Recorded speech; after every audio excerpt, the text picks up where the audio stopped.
Financial management,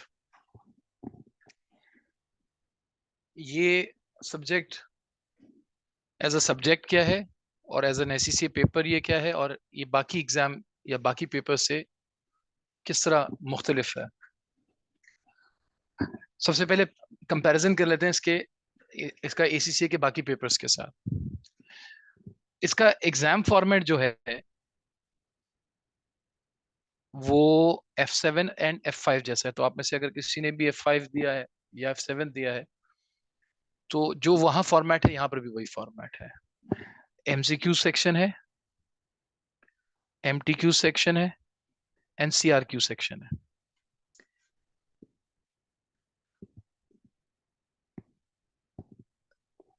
fifteen MCQs हैं of 2 marks each, 30 marks.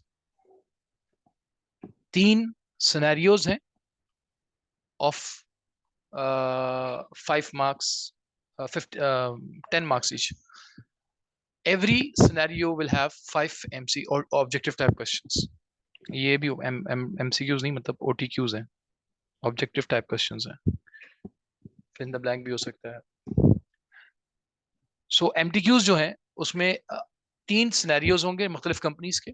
Her scenario को 5 objective type questions में split किया है और हर ऑब्जेक्टिव टाइप के 2 मार्क्स।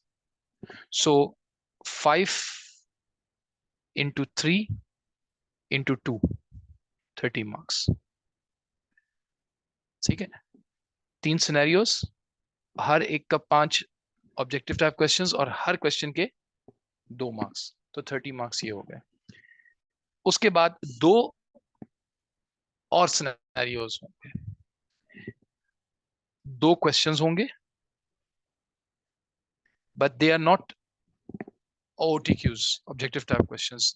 ये कंस्ट्रक्टेड रिस्पांस क्वेश्चंस हैं, यानी इसमें आपको अपना रिस्पांस कंस्ट्रक्ट करना पड़ेगा, आइदर वर्ड फॉर्मेट में टाइप करके या कैलकुलेशन करनी पड़ेगी एक्सेल के ऊपर, स्प्रेडशीट के ऊपर। सो स्प्रेडशीट या वर्ड का कॉम्बिनेशन होगा, तो उस पे करना होगा। और ये एक क्वेश्चन 20 मार्क्स का होगा और दोनों क्वेश्चंस मिला के 40 मार्क्स के होंगे। सो इस तरीके से टोटल 100 मार्क्स का पेपर है। अच्छा, अब जो आपके सिलेबस है उसमें से एग्जामिनर ने कुछ आइडेंटिफाई किया हुआ है कि ये जो 2 सेक्शंस हैं, पहले 2 OTQs एंड MTQs वाला, इसमें वो कहता है सिलेबस के कोई से भी एरिया से क्वेश्चन आ सकते हैं। सो इसमें कोई बाउंड्री नहीं है। सिलेबस में जो कुछ आप पढ़ रहे होगे इन 2 सेक्शंस में से वो पूरा आ सकता है कहीं से भी। लेकिन जो ये CRQ वाला सेक्शन है, इसके लिए उसने कुछ टॉपिक्स बताए हुए हैं। अभी हम जब सिलेबस डिस्कस करेंगे तो उसमें मैं बता दूंगा कि कौन से एरिया में से आते हैं। यानी यहाँ रिस्ट्रिक्शन रखी हुई है, यहाँ सिलेबस के हर एरिया में से क्वेश्चंस नहीं आएंगे। ठीक है, सेलेक्टेड एरियाज हैं जहां से क्वेश्चन बन के आएगा। 50 मार्क्स पासिंग है, जिस तरह बाकी तमाम एग्जाम्स के अंदर होता है। सो वहां तो कोई फर्क नहीं है। अच्छा, अब ये पेपर डिफरेंट कहां पर है? इस पेपर के अंदर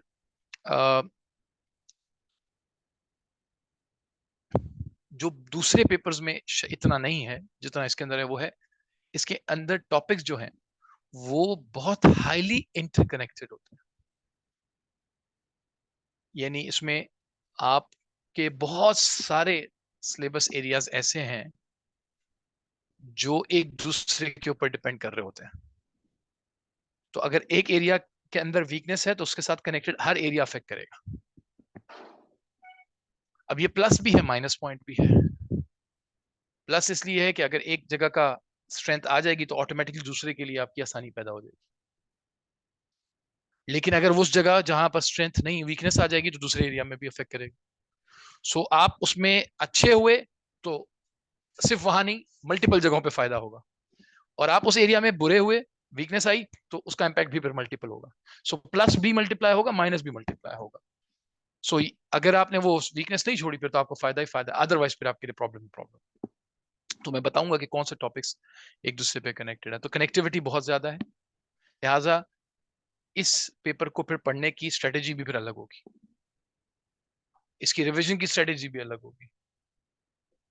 इसमें स्टूडेंट्स आखिरी 15-20 दिन तक के लिए छोड़ना अफोर्ड नहीं कर सकते पढ़ाई को, क्योंकि आखिरी 15-20 दिन में आपने कोई भी एरिया कहा कि यार ये बाद में करता हूँ, अभी नहीं, बाद में पढ़ता हूँ, मैंने क्लासेस मिस कर दी, whatever the reason is, तो वो अकेला एरिया नहीं होगा, वो बहुत सारे एरियाज को अफेक्ट करेगा। और अगर आपने उसको वहां के लिए डेफर कर दिया तो आपने पेपर का लिए रिस्क ले लिया।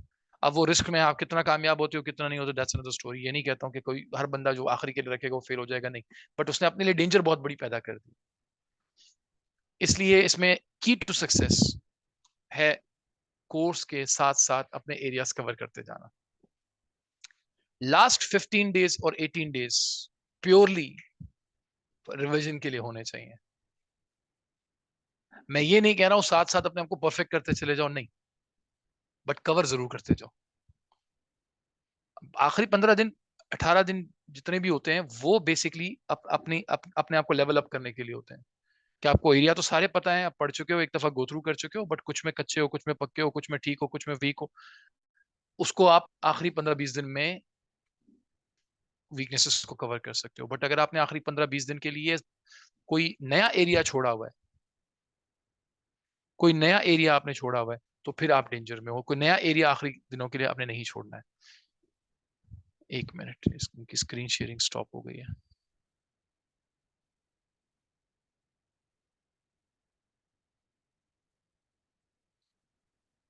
जी, अब शो हो रही है? मैंने वैसे स्क्रीन पे बहुत कुछ लिखा नहीं है। क्या अब स्क्रीन शो हो रही है?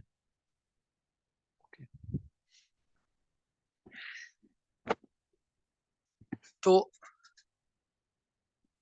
इस पेपर के अंदर जिसको इसको जो जो भी इस पेपर को पास करने के लिए सीरियस है, उसको मैं एक चीज बताता हूँ, शुरू में हर सेक्शन के अंदर बताता हूँ।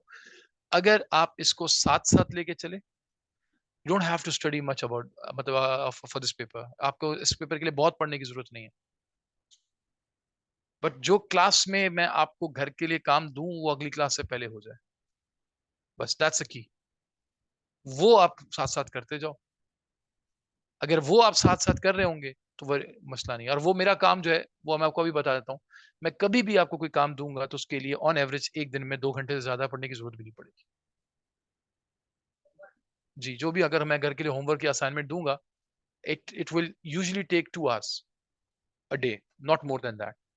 सो I don't think 2 hours, giving 2 hours in a professional accountancy studies बहुत ज्यादा डिमांड है। बट मसला ये है कि जब आप वो 2 घंटे छोड़ोगे, आज नहीं दोगे, इतना नहीं है, बट अगर आप उसको डेफर करोगे तो वो बहुत डेंजरस हो जाता है। वो डेंजरस इसलिए हो जाता है क्योंकि जो चीजें आपने मिस की होती हैं, जो वीकनेसेस आपने छोड़ी हुई होती हैं, वो बाकी टॉपिक्स को बहुत बैडली इफेक्ट करती है, बहुत बुरी तरह इफेक्ट करती हैं, आपका अंदाजा भी नहीं होगा और वो इतना ज्यादा इफेक्ट कर जाएगी। एक दूसरा, इस पेपर का बाकी पेपर्स के मुकाबले में डिफरेंस क्या है, इसमें बड़ी मिस्टेक्स मसला नहीं है, बड़ी मिस्टेक्स नॉर्मली नहीं होती हैं, इसमें छोटी मिस्टेक्स बहुत ज्यादा होती हैं, और उनका जो कंपाउंड इफेक्ट होता है वो फेलियर की तरह ले जाता है। यानी इतने छोटे छोटे टेक्निकल बारीक पॉइंट्स होते हैं कि वो आप रियलाइज भी नहीं करेंगे, और वो आप गलतियां कर जाएंगे और आपको पता भी नहीं होगा। आप पेपर से बाहर आओगे, आप कहोगे पेपर बड़ा सही हुआ है, ठीक है, बट आपने वो इतनी सारी वो वाली मिस्टेक्स की होंगी कि आपने रियलाइज भी नहीं किया होगा। और अच्छा, चूंकि इसमें कॉमन मिस्टेक्स बहुत हैं, कॉमन मिस्टेक्स यानी एग्जामिनर को पहले से जो पता होती है कि यार ये मिस्टेक्स हो सकती हैं, इतनी ज्यादा है कि वो एग्जामिनर का काम इसलिए आसान कर देता है कि एग्जामिनर को, मिसाल के तौर पर मैं एग्जामिनर हूं, मैंने एक क्वेश्चन बनाया और मुझे पता है इसमें कॉमन मिस्टेक क्या है, यानी ज्यादातर स्टूडेंट्स क्या मिस्टेक करते हैं, तो मैं क्या करूंगा, मैं उस मिस्टेक को करके इसका आंसर देख लूंगा, आंसर निकाल लूंगा और एमसीक्यू के टॉप ए ऑप्शन के तौर पे लिख दूंगा। और बीइंग अ स्टूडेंट आपको पता है कि जब आपका पहला ही ऑप्शन मैच कर जाता है तो उधर ही माँ बाप की कसम खा लेता है बंदा कि अब इसको हिलाऊंगा नहीं, बड़ी मुश्किल से तो मैच हुआ है। तो वो इस चीज को यूज करता है, कहता है दोबारा वो स्टूडेंट देखेगा भी नहीं ज्यादा, क्योंकि उसका आंसर मैच हो गया ना।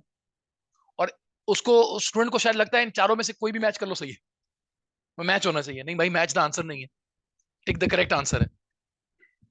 वो कॉमन मिस्टेक्स एग्जामिनर के लिए एमसीक्यूज में, एमटीक्यूज में बहुत आसान बना देता है कंफ्यूज करना।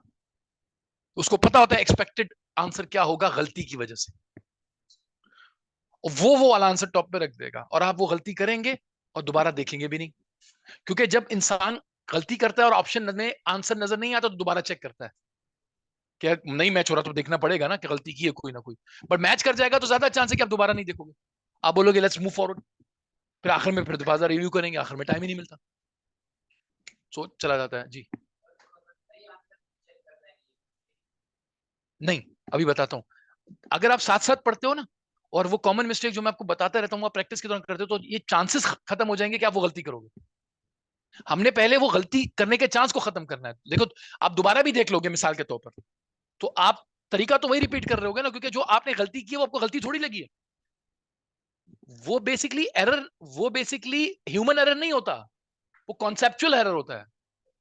मैं आपको एग्जांपल देता हूं। एक जगह फॉर एग्जांपल दो रेट्स दिए हैं उसने, एक 6% रेट दिया हुआ है, एक 9% रेट दिया हुआ है,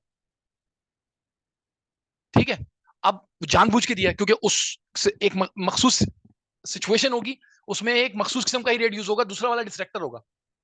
अब आपने 6% यूज कर लिया जबकि करना था 9%। अब ये उसको पता है ये कॉमन मिस्टेक है, तो वो 6% के हिसाब से जो आंसर आएगा वो भी बना लेगा और वो लिख देगा ऊपर।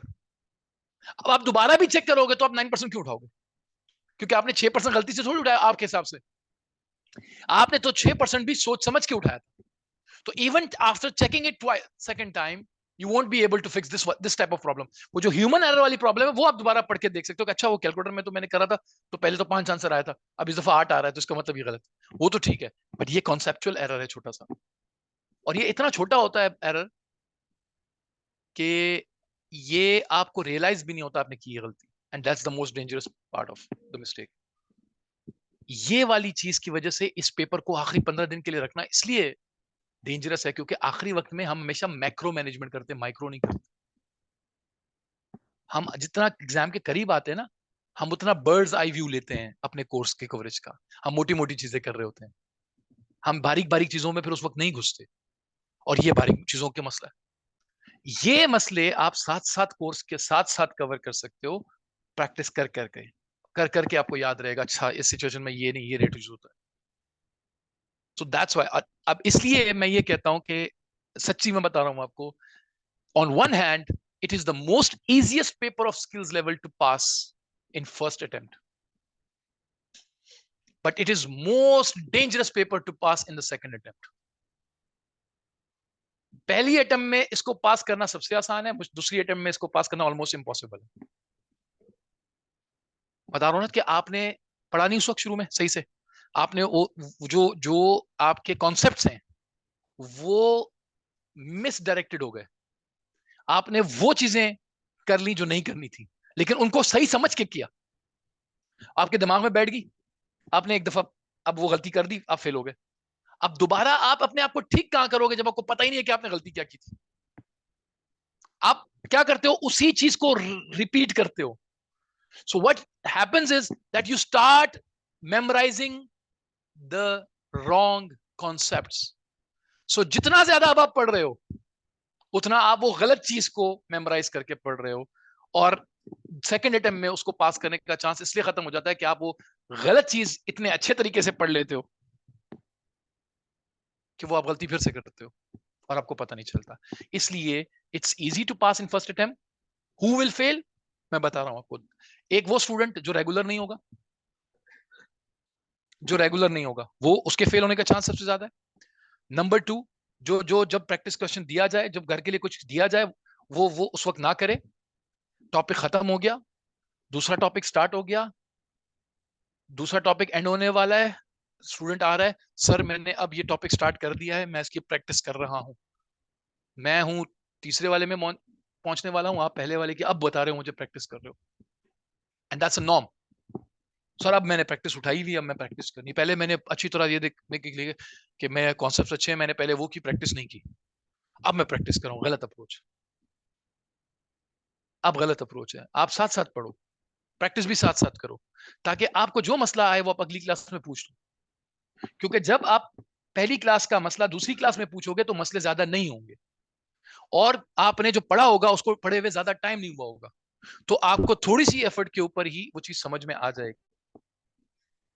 सही है। अच्छा, एक और चीज मैं आपको बताऊं, पीछे से कुछ स्टूडेंट्स जो है ना वो मेरी बात को अपने से अटेस्ट कर रहे हैं। सही है। तो हाँ, कोई भी है, बट हुएवर, हाँ कोई मसला नहीं, जो भी है। तो वो आखिर में जब मैं क्लास एंड कर दूं तो 5 मिनट तक एक साथ कर लेना।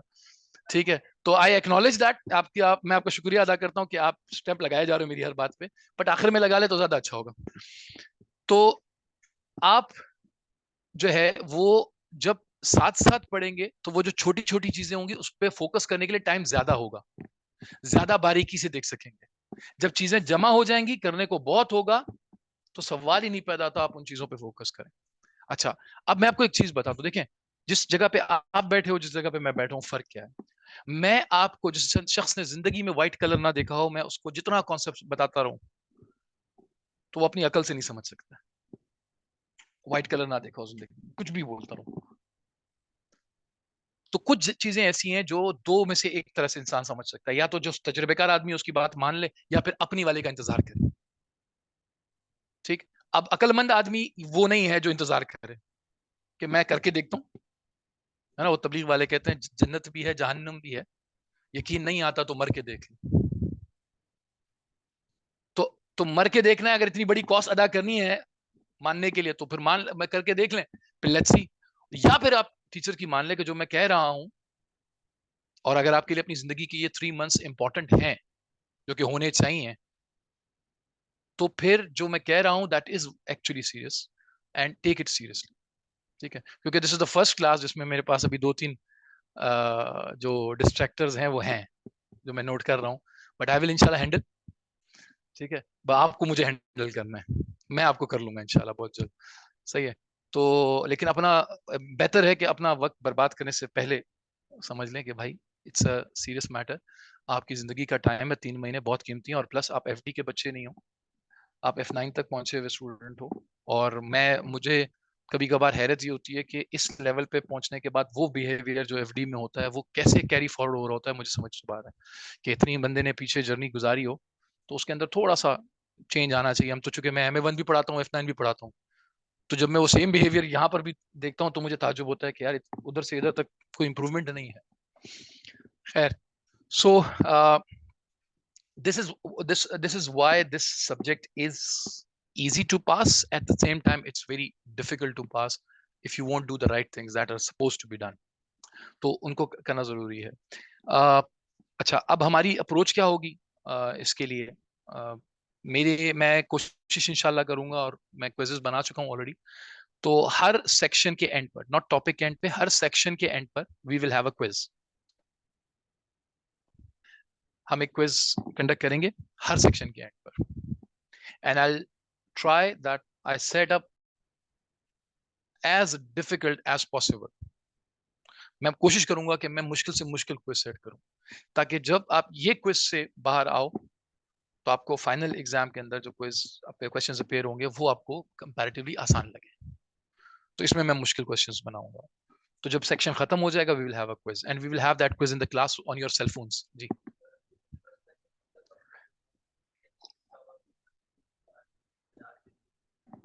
सारे कौन? नहीं, छोटा सिलेबस तो नहीं, नॉर्मल है ना। आई वुड से कि लेंदी है ना, मैं कहूंगा छोटा सिलेबस है। देखिए, मैंने 9 सितंबर को, 9 अभी क्या गुजरा था, मई ना, 9 मई को मैंने कोर्स खत्म करा दिया था।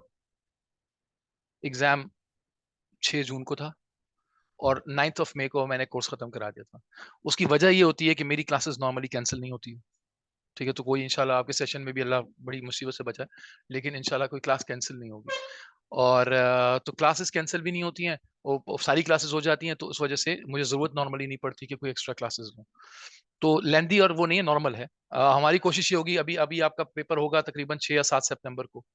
ठीक है, तो 6 या 7 सितंबर को अगर पेपर होगा तो मेरी कोशिश ये होगी कि मैं 18 अगस्त तक आपका कोर्स कंप्लीट करा दूं, 18 to 20, यानी आपके पास कम से कम 15 दिन 16 दिन एटलीस्ट हो for revision, which is more than enough. ठीक है, तो 18 तक। अच्छा, 18 और 20 भी जो मैं कह रहा हूँ उसमें मैं नॉर्मली कोशिश करूंगा कि मैं 1-2 क्लासेस लेता हूँ, फॉर प्रैक्टिस, की एरियाज की प्रैक्टिस के कोर्स के एंड पे, वो भी उसके अंदर कवर हो जाएगा। ठीक है, अच्छा,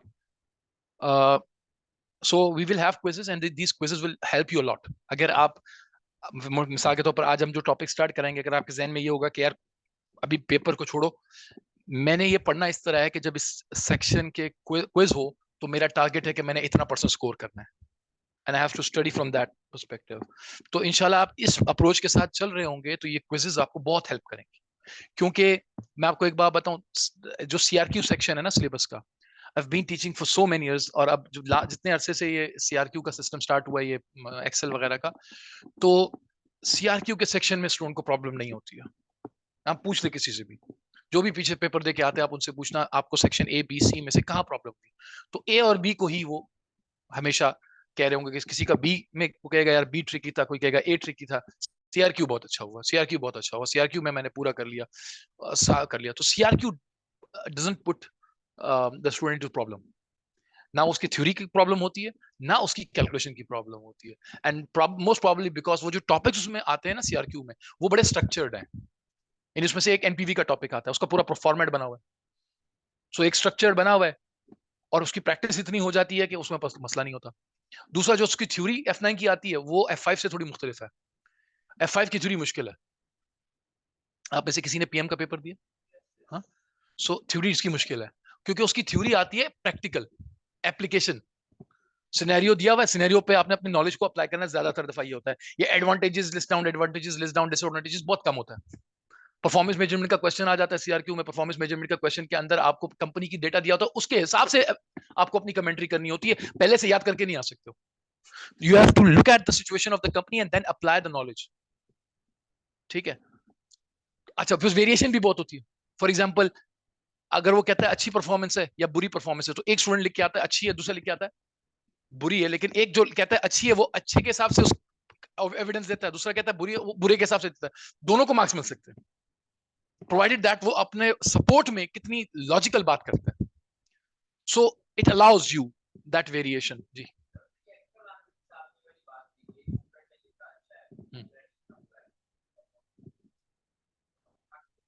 मिल सकते हैं ना। मैं आपसे पूछूं ये एसी कैसा है, मुझे खरीदना है, एक बोलता है बुरा है, दूसरा कहता है अच्छा है। जो कहता है अच्छा है वो अपनी लॉजिक देता है, दूसरा कहता है बुरा है, वो अपनी लॉजिक देता है। जो कहता है अच्छा है वो कहता है सर इसकी कूलिंग बड़ी जबरदस्त है बट बिजली बहुत खाता है। दूसरा कहता है सर बुरा है, क्यों? क्योंकि इसकी जो है ना वो कोई और क्राइटेरिया बता देता है, मिसाल के तौर पर उसके लुक के हिसाब से कुछ। अब मैं दोनों में से किसी को गलत नहीं कह रहा हूँ, क्योंकि जो दोनों बात कर रहे हैं वो चीज मौजूद है। अब अब मैं फाइनल जो डिसीजन लूंगा वो मैं देखूंगा मुझे कौन सी चीज अट्रैक्ट करती है। फ्यूल एफिशिएंसी यानी एनर्जी एफिशिएंसी अच्छी लगती है, या उसकी कूलिंग, मैंने उसका लुक देखना है, या मैंने उसकी कॉस्ट को देखना है, प्राइस को देखना है। सो दोनों अलग एंगल से बता रहे हैं, और दोनों के पास लॉजिक है, वो गलत बात नहीं कर रहे। ओपिनियंस का फर्क होता है ना, तो उधर ओपिनियंस भी होते हैं ना, एक सब्जेक्टिविटी बहुत होती है। तो उस सब्जेक्टिविटी में किसी का क्या ओपिनियन होगा, किसी का क्या ओपिनियन होगा। गलत वो होगा जिसके पास लॉजिक बोलने की गलत होगी, वो लॉजिक गलत दे रहा होगा, आर्ग्यूमेंट गलत दे रहा होगा, सपोर्ट में जो एविडेंस है वो है ही नहीं, वो कह रहे हैं फैक्ट्स को मैंने गलत कर रहा होगा, उधर उधर मार्क्स करते हैं। अच्छा, F9 में चूंकि एप्लीकेशन बेस्ड थ्योरी सिर्फ एक सेक्शन की आती है, सिर्फ एक, और मैं बताऊंगा, बाकी किसी की नहीं आती है। बाकी ज्यादातर जो थ्योरी आती है वो होती है रिप्रोडक्शन वाली, आपने याद किया हुआ है और आपने जाके लिख कर आ गए। वो सिनेरियो स्पेसिफिक थ्योरी जो होती है वो उसमें बहुत कम होती है, सिनेरियो स्पेसिफिक। इसलिए सीआरक्यू में थ्योरी ज्यादा तंग नहीं करती है। एमसीक्यूज और एमटीक्यूज में मसला आता है, इसलिए सेक्शन वाइज क्विज जो मैंने रखे हुए सारे, वो सारे एमसीक्यू बेस्ड, ताकि हर सेक्शन से जब हम बाहर आए तो हमारी एमसीक्यूज की प्रैक्टिस हो चुकी हो। क्योंकि हम क्लास में जो प्रैक्टिस कर रहे होंगे वो ज्यादातर सीआरक्यूज की कर रहे होंगे, बट जो क्विज हम करेंगे वो एमसीक्यू बेस्ड हो जाएगा, तो दोनों चीजें कवर हो जाएंगी। ठीक है, तो वो टेक्निकल जितनी भी होंगी वो इंशाल्लाह कवर हो जाएंगी, और आपको आइडिया हो जाएगा कैसे पूछा है।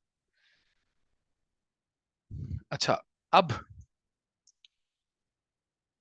एफ एम जी, ब्रेक किस खुशी में? नहीं,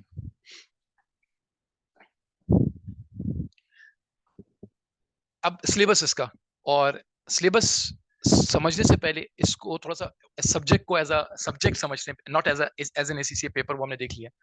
as a subject what is financial management, like you have studied financial reporting, उसका एक ऑब्जेक्टिव है। परफॉर्मेंस मैनेजमेंट, उसका एक ऑब्जेक्टिव है। टैक्स है, उसका एक ऑब्जेक्टिव है। फाइनेंशियल मैनेजमेंट क्या चीज है किसी भी ऑर्गेनाइजेशन में, what is meant by financial management? Financial management basically किसी भी बिजनेस की मनी मैनेजमेंट है, पैसे की मैनेजमेंट है, in order to in order to usually maximize the shareholders wealth, if it's a if it's an organization that exists for profit. Otherwise, if it's a not for profit organization which does not have profit or wealth maximization as a core objective, usme phir financial management is managing the finances of the business to minimize the cost वगैरह को minimize करना, ठीक है? तो cost को minimise करना या value creation को मैक्सिमाइज करना, कि पैसा आप कम से कम में अपने ऑब्जेक्टिव्स अचीव कर रहे हो। But mainly the objective of financial management is to manage the money in such a way that it helps in maximizing the shareholders wealth, कि शेयर होल्डर की वेल्थ को ये मैक्सिमाइज करने में मदद दे रहा हो। अब इसमें क्या कौन से एरियाज आते हैं जो हेल्प करते हैं फाइनेंशियल मैनेजमेंट में वेल्थ मैक्सिमाइजेशन को? उसमें एक आपके पास है इन्वेस्टमेंट डिसीजंस।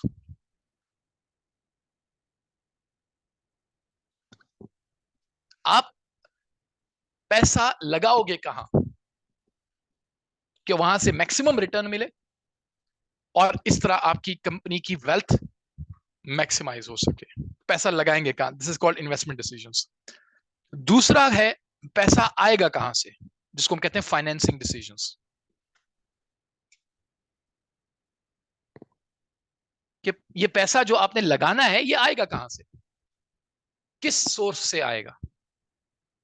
क्योंकि आप किसी भी सोर्स से पैसा लेकर आओगे, यानी जो भी बंदा पैसा देगा वो उसके बदले रिटर्न एक्सपेक्ट करता है। वो कहेगा भाई मैंने पैसा दिया, मुझे इसके ऊपर क्या मिलेगा। So this finance has a cost. So if you bring finance or money through an expensive source, it will reduce the wealth. It will reduce the wealth. तो लेकिन फाइनेंस और इन्वेस्टमेंट दोनों साइड पे रिटर्न के साथ साथ एक और एलिमेंट होता है रिस्क, एंड ये एक दूसरे के अगेंस्ट है। यानी आप क्या चाहते हो, रिस्क ज्यादा हो कम हो, और रिटर्न क्या चाहते हो। लेकिन मसला ये है कि रिस्क जब कम होगा तो रिटर्न भी फिर कम होगा, लिहाजा there is a trade off. अब आप चाहते हो रिस्क कम हो लेकिन रिटर्न, ये नेचुरल डिमांड नहीं है लेकिन ख्वाहिश है, प्रैक्टिकल नहीं है। प्रैक्टिकली क्या होता है, रिलेशनशिप क्या है, इनवर्स है। द हायर डायरेक्ट रिलेशनशिप है, the higher the risk the higher the return, and you don't want this relationship, but अब है ये रिलेशनशिप, क्या करें। तो अब यहां पर फिर मैनेजमेंट आती है। तो you have to take decisions, sometimes there will be high risk high return, but you may have to leave that because you may feel कि इस वक्त रिस्क बहुत ज्यादा है। The other time you may accept it, so depending upon the situation that you will be in. So investing decisions, financing decisions. Investing decisions क्या है, identifying projects that are more profitable and with a manageable level of risk.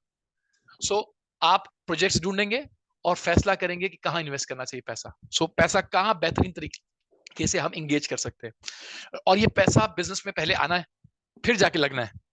तो आएगा कहां से, that's a financing decision, और लगेगा कहां, that's an investing decision.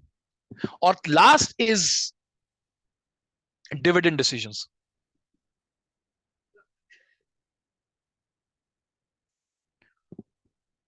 Dividend क्या है, मिसाल के तौर पर आपकी शॉप है और आपने एक साल उसको चलाया, आपने एक प्रॉफिट कमाया, ठीक। अब ये प्रॉफिट जो है, अब आपने फैसला ये करना है इसमें से कितना घर ले जाना है और कितना दोबारा इन्वेस्ट करना है। तो जो आपने जेब में डालना है basically that is your dividend. इसी तरह कंपनी को भी ये डिसीजन लेना पड़ता है कि जो कमाया गया है प्रॉफिट, उसमें से शेयर होल्डर्स को वापस कितना करना है, that's the funds leaving the business, and कितना रिटेन करना है फॉर फ्यूचर इन्वेस्टमेंट्स। तो ये भी एक बड़ा वाइटल डिसीजन होता है, though it's part of financing decision some way और द अदर। क्योंकि अगर आप पैसा जितना भी कमाया होगा आपने सारा का सारा किसको दे दिया, शेयर होल्डर्स को, तो इसका मतलब री इन्वेस्टमेंट के लिए आपके अपने जो प्रॉफिट्स हैं वो नहीं बचेंगे। फिर जब भी आगे आपको दोबारा पैसे की जरूरत होगी तो आप क्या करोगे, फाइनेंसिंग करने जाओगे, आप फिर पैसा इकट्ठा करने जाओगे, या तो उधार लोगे या फिर शेयर होल्डर्स को बोलोगे भाई शेयर्स खरीदो पैसे दो। तो इसका मतलब ये हुआ कि जो डिविडेंड डिसीजन है इसका कनेक्शन है फाइनेंसिंग डिसीजन से। बिकॉज अगर आप डिविडेंड कम दोगे तो आपके पास पैसा ज्यादा बचेगा, पैसा ज्यादा बचेगा तो कल दोबारा हो सकता है आपको किसी और के पास जाने की जरूरत ना पड़े, तो फाइनेंसिंग डिसीजन इफेक्ट हो रहा है इससे। So it's a connected one. But ये तीन डिसीजंस हैं फाइनेंशियल मैनेजमेंट के अंदर, investing, financing and dividend decisions, ये तीन है। अब मैंने इसलिए आपको बताया क्योंकि आपका पूरा सिलेबस इसी के इर्द गिर्द घूमता है। So you need to know that financial management is all about investing decisions, financing decisions, and if it's a profit making organization, the dividend decisions। क्योंकि प्रॉफिट अगर मेकिंग ऑर्गेनाइजेशन है तो फिर जिसने भी पैसा लगाया उसकी इंटेंशन सोसाइटी की वेलफेयर नहीं है, अपने लिए कमाना है, तो उसको फिर डिविडेंड आपको देना पड़ेगा। ठीक है, तो ये तीन डिसीजंस हैं अबाउट फाइनेंशियल मैनेजमेंट। अच्छा, अब आपका सिलेबस इसके साथ कैसे कनेक्टेड है, तो जो इनको ब्रेक चाहिए दे दूंगा ब्रेक, पहले सिलेबस को कनेक्ट कर दूं, उसके बाद फिर हम टॉपिक स्टार्ट कराएंगे, वो ब्रेक के बाद ही करेंगे। अच्छा, सिलेबस के साथ कैसे कनेक्टेड, सबसे पहले और सबसे बेस वाला topic, basic topic, that is investment appraisal. And ये आपका वो जो मैंने अभी आपको कहा था इन्वेस्टिंग डिसीजंस, वो ये एरिया कवर करता है। एंड आपने इसका ट्रेलर MA2 में और F2 में देखा है, एनपीवी कैलकुलेट करना, IRR कैलकुलेट करना, पे बैक कैलकुलेट करना, बट आपने वहां बहुत बेसिक लेवल पढ़ लिया। यहां हम बेसिक से स्टार्ट करेंगे और बहुत एडवांस लेवल पे जाएंगे, investment appraisal. But that's the core backbone of financial management, and that this is the area which no student can afford to have a weakness in. ये बेस है, हर topic जो आप आगे पढ़ोगे तकरीबन तकरीबन एक आध को छोड़ के वो इसके साथ कनेक्टेड है। So a weakness in this area will automatically create a weakness in few other areas. इस एरिया की वेटेज तकरीबन 25 से 30% मिनिमम है सिलेबस एग्जाम में, लेकिन डायरेक्ट ये डायरेक्ट वाला कनेक्शन है। इनडायरेक्टली ये 40% 45% मार्क्स को अफेक्ट करता है अगर इसके अंदर वीकनेस हो। डायरेक्टली इस एरिया में से आते हैं 25% से 30%, और जो इसकी वजह से आपके दूसरे टॉपिक्स के साथ इसका कनेक्शन बनता है उसकी वेटेज में ऐड कर दूं तो ये 40-45% तक पहुंच जाता है, 50% तक इवन पहुंच जाता है। सो इसलिए अ weakness in this area will तकरीबन eliminate your chances of success. Almost it will eliminate your chances of success. So we'll have to spend a lot of time on this area. And that's the reason why I'm not starting with investment appraisal, because if कोई भी बच्चा आज absent है और मैंने इससे start करा दिया तो उसकी जितनी भी आगे की 1 महीने की क्लासेस सारी खराब, अनलेस अंटिल वो लेक्चर देख के आना आज। इसलिए मैं स्टार्ट उस टॉपिक से कर रहा हूं जो तकरीबन आइसोलेटेड टॉपिक है, जिसका बाकी एरिया से कुछ ज्यादा कनेक्शन नहीं है। So I will be starting with that area. So investment appraisal एक है, उसके बाद है cost of capital, very much connected with investment appraisal. ये आपका कॉस्ट ऑफ कैपिटल जो है ये बेसिकली फाइनेंसिंग वाले साइड से, बट इसका कनेक्शन इसके साथ है। बिजनेस वैल्यूएशन, ये अगेन इन्वेस्टमेंट वाली साइड है, इन्वेस्टमेंट डिसीजन वाली साइड है। क्योंकि बिजनेस वैल्यूएशन और कॉस्ट ऑफ कैपिटल क्या है, ये कैलकुलेट करना कि जब आप कहीं से भी कैपिटल लेकर आओगे बिजनेस में लगाने के लिए तो जिससे पैसे लाओगे उसको देने पड़ेंगे आपको, तो ऑन एवरेज आप कितना इन्वेस्टर्स को दोगे, ये कॉस्ट ऑफ कैपिटल है।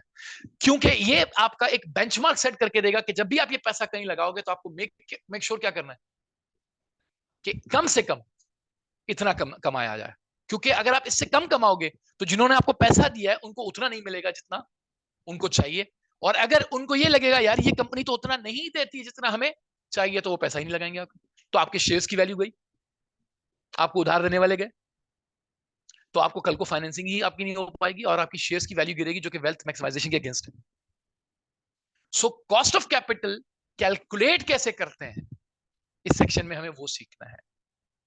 और उसका इस्तेमाल कहां होगा, इधर और इधर। यानी जब आप कोई प्रोजेक्ट करने जाओगे और आपको फैसला करना है मुझे ये प्रोजेक्ट करना है नहीं करना, तो आपको देखो बहुत सारे फैक्टर्स होते हैं जिसकी बेस पे आप फैसला करते हो कि ये प्रोजेक्ट करना है नहीं करना। उसमें से एक फैक्टर फाइनेंशियल है, बहुत सारे नॉन फाइनेंशियल फैक्टर्स हो सकते। कभी कभार ऐसा होता है कि इंसान को देखता है रिटर्न बहुत ज्यादा है, आपका दोस्त आता है भाई यहाँ इन्वेस्टमेंट करते हैं, जो रिटर्न है, आप कहते हो यार मुझे इस तरफ जाना ही नहीं, वो कहते हैं रिटर्न बहुत ज्यादा है, बोला भले हो मुझे वो काम ही नहीं करना है। एक कंपनी का अपना एक स्ट्रेटेजिक स्कोप होता है और वो कंपनी कहती है यार मेरा काम ये नहीं है यार, मेरी मेरी एक्सपर्टीज ही नहीं है वो, मैं क्यों ना अपने कोर एरिया पे फोकस करूं, मैं उधर जाऊं। ये है नॉन फाइनेंशियल फैक्टर, कि आपने जाना ही नहीं है वहां पर। So we are not talking about the non financial aspect in financial management. In financial management we usually talk about the financial aspect of something. Non financial aspect हम इधर ज्यादा डिस्कस प्रैक्टिकली तो करना है। ऐसा नहीं है कि फाइनेंशियल मैनेजमेंट जब करेंगे प्रैक्टिकली तो हम ये डिस्कस ही नहीं करेंगे, करेंगे। बट इस पेपर का, इस 9 की पेपर का ज्यादातर फोकस आपका फाइनेंशियल है। सो अब फाइनेंशियल पर्सपेक्टिव से आप कहते हो यार मुझे ये प्रोजेक्ट करना है या नहीं करना, ये इन्वेस्टिंग डिसीजन हो गया, बट ये डिपेंड करता है आपके कॉस्ट ऑफ कैपिटल। तो कॉस्ट ऑफ कैपिटल आपको कैलकुलेशन करके देगा और इन्वेस्टमेंट अप्रेजल उसको इस्तेमाल करेगा for evaluating projects and making sure that जो कॉस्ट ऑफ कैपिटल आपने कैलकुलेट किया है आपका प्रोजेक्ट उससे ज्यादा रिटर्न जनरेट कर रहा हो, फिर आप एक्सेप्ट करोगे। और इसी तरीके से बिजनेस वैल्यूएशन पर क्या है, आपके पास एक एबीसी कंपनी है, उसका प्रपोजल आया कि उसको आप खरीद सकते हो, you can take it over. या फॉर एग्जांपल आपकी एक शॉप है और साथ वाली शॉप बिकने आई है, वो अपना बिजनेस बेच रहे हैं, नॉट दुकान, मतलब वो इमारत नहीं, बिजनेस बेच रहे हैं। बिजनेस का मतलब, बिजनेस का मतलब the yes with everything, customer, goodwill, मतलब एज अ बिजनेस बिकने आया है, नॉट एक बिल्डिंग के तौर पे। तो वो बेच रहे हैं। अब उसकी वैल्यू क्या होनी चाहिए जिसपे आप उसको मैक्सिमम खरीद सको। अब एक उस बंदे की चाहत होगी कि वो जो जितने में बेचना चाहता है, लेकिन जरूरी तो नहीं है कि वो जितने में बेचना चाहे आप उतने में खरीद लो। आप अपने पर्सपेक्टिव से देखोगे कि आपको उसको कितने में मैक्सिमम परचेज करना चाहिए, तो आप उसकी वैल्यू देखोगे कि भाई मुझे क्या फायदा है इसको एक्वायर करने में और कितने हद तक करूंगा तो फायदा है, उससे ऊपर नुकसान है। सो बिजनेस वैल्यूएशन में भी हम बेसिकली वैल्यू कैलकुलेट करते हैं कि बिजनेस की क्या वैल्यू होनी चाहिए। यह है business valuation and that's obviously for investment purpose. आप फैसला करने जाते हो कि मुझे इतने पैसे पे ये खरीदना चाहिए या नहीं खरीदना चाहिए। तो ये 3 एरियाज हो गए। उसके बाद we have working capital management.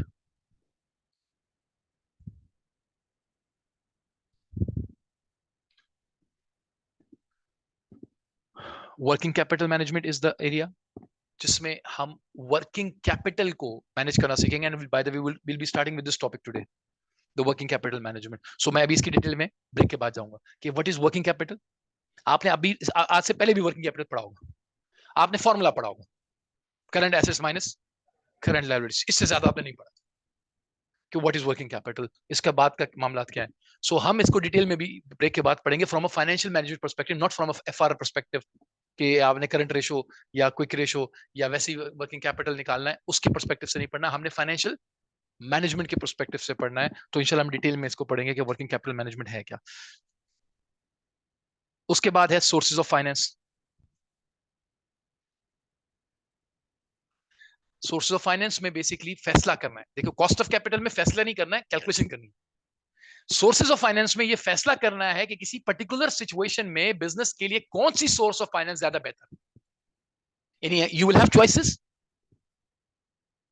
But you have to choose the best option in a given situation. This is the area where you will get application of knowledge based theoretical question. Application, knowledge की application, company देगा, company की situation देगा, financial situation भी देगा, उसके objectives भी देगा और फिर बताएगा कि यार ये इस वक्त उसको फंड्स की जरूरत है, लेकिन इसके पास शेयर्स इशू करने का भी ऑप्शन है, बैंक का लोन लेने का भी ऑप्शन है, डिबेंचर्स इशू करने का भी ऑप्शन है, ओवरड्राफ्ट का भी ऑप्शन है। जो भी ऑप्शंस वो आपको देगा उनमें से आपको बताना पड़ेगा which is going to be the best option in a given situation. So whatever knowledge you will have or sources of finance, you can't simply come and throw it. उसमें से आप देखोगे आपकी नॉलेज के हिसाब से इधर कैसे अगले को रेकमेंड करना है विद रीजनिंग कि क्या इसके लिए इस वक्त सबसे बेस्ट ऑप्शन है. That is what source of finance is. So this area involves calculation because you have to evaluate different options against each other, and evaluation जिसमें कैलकुलेशन एंड थ्योरी में भी डिस्कशन के लिए फॉर कंक्लूजन फॉर रिकमेंडेशन आपको theory भी लिखनी पड़ेगी, apply करनी पड़ेगी. तो that's source of finance area. उसके बाद हमारे पास है रिस्क मैनेजमेंट.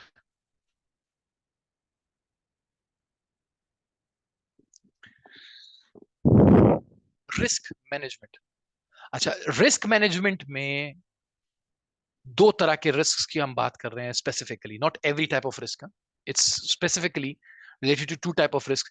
एक है एक्सचेंज रेट रिस्क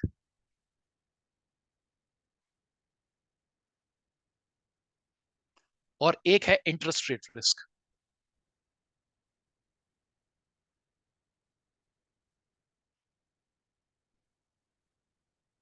ये जो रिस्क मैनेजमेंट है ये बेसिकली इन दो तरह के रिस्क को मैनेज करने का नाम, इसका टॉपिक है ये.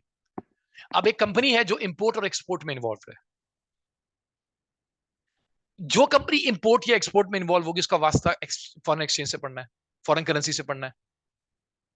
और आप लोगों से बेहतर कौन जानते हैं, जब पेपर देने जाते हो आपको पाउंड देखना पड़ता है कितने का है. So you are in some way और the other you are the importer because you have to pay in the foreign currency. तो हर अटेम्प्ट में आपका ये रिस्क है कि कहीं फॉरेन करेंसी महंगी ना हो जाए और आपको लोकल करेंसी ज्यादा देनी पड़ जाए उस पेपर देने के लिए. तो this is exchange rate risk when you are concerned about the movement in exchange rate. तो इंपोर्टर को डर होता है कि करेंसी महंगी ना हो जाए और एक्सपोर्टर को डर होता है कि फॉरेन करेंसी सस्ती ना हो जाए. तो अगर आप इंपोर्टर हैं तो अलग तरह का इसमें रिस्क है, एक्सपोर्टर हैं तो अलग तरह का एक रिस्क है. अब मसला यह है you can't stop exchange rate for moving. अब आप अपना देख लो ना, आपका पाउंड के ऊपर इख्तियार है नहीं, तो व्हाट इज रिस्क मैनेजमेंट. जब मैं रेट को अफेक्ट कर ही नहीं सकता चेंज, तो तो बाइक चलाते हैं, कोई दूसरा आपको गाड़ी ना मारे, ये आपके इख्तियार में नहीं है, हेलमेट पहनना तो है ना. तो आप रिस्क को मैनेज कैसे कर रहे हो, हेलमेट पहन के. गाड़ी को या बाइक को आपका नुकसान हो सकता है तो आप इंश्योरेंस कराते हो. तो इसी तरीके से इसमें भी तरीके होंगे कि अगर मूवमेंट हो भी जाए, महंगा भी हो जाए पाउंड, तो आप उस महंगे होने से कैसे उसके इंपैक्ट से बच सको, यानी उसका बर्डन आपके ऊपर ना आए. ये तरीके सीखने हैं कि किन तरीकों से you can manage your risk. Exchange rate तो चेंज होगा, वो आपके हाथ में नहीं है, बट उसके चेंज होने से आप पे फर्क ना आए, आप इफेक्ट ना करो, इसको कैसे मैनेज करना है. एक ये है, और दूसरा है इंटरेस्ट रेट रिस्क. अगर मुझे आज से 2 महीने बाद एक लोन लेना है और मुझे डर किस बात का है, इंटरेस्ट रेट के बढ़ जाने का, तो मैं इंटरेस्ट रेट को कंट्रोल नहीं कर सकता, मार्केट इंटरेस्ट रेट को, बट वो मेरे लिए ना बढ़े, मैं मुझे मेरे लिए ना बढ़े वो. तो आज मैं ऐसा क्या करूं कि 2 महीने के बाद अगर रेट बढ़ भी जाए तो मैं इफेक्ट ना करूं या मिनिमम इफेक्ट करूं. तो कौन से तरीके हैं, ये है इंटरेस्ट रेट रिस्क मैनेजमेंट. सो ये हमारा रिस्क मैनेजमेंट का एरिया है जो कि हम सबसे लास्ट में ही कवर करेंगे. लास्ट का कवर एरिया ये एरियाज जिसमें कैलकुलेशन ज्यादातर इन्वॉल्व है. इसके बाद सिर्फ दो एरियाज ऐसे हैं, एक है financial management environment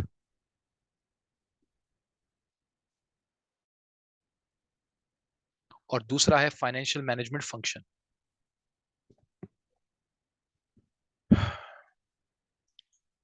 financial management function basically जितना हम F9 पढ़ते जाएंगे ना, इसका एरिया कवर होता जाएगा। ये वैसे तो सिलेबस में अलग से एक सेक्शन दिया हुआ है, बट ये जैसे जैसे हम F9 पढ़ते जाएंगे, समझिए ये एरिया कवर होता जा रहा है। तो हम जो डिस्कशंस कर रहे होंगे, जो हम फाइनेंशियल मैनेजमेंट की बातें कर रहे होंगे, जब आप आखिर में ये चैप्टर पढ़ने जाओगे, जब आप आखिर में ये चैप्टर पढ़ने जाओगे, तो आप फील करोगे कि यार ये सब तो हम ऑलमोस्ट पढ़ चुके हैं, डिस्कस कर चुके हैं। सो एक सिर्फ गो थ्रू होगा जी फंक्शन वाला। अच्छा, और जो फाइनेंशियल मैनेजमेंट एनवायरनमेंट है, ये भी आप ऑलरेडी पढ़ चुके हो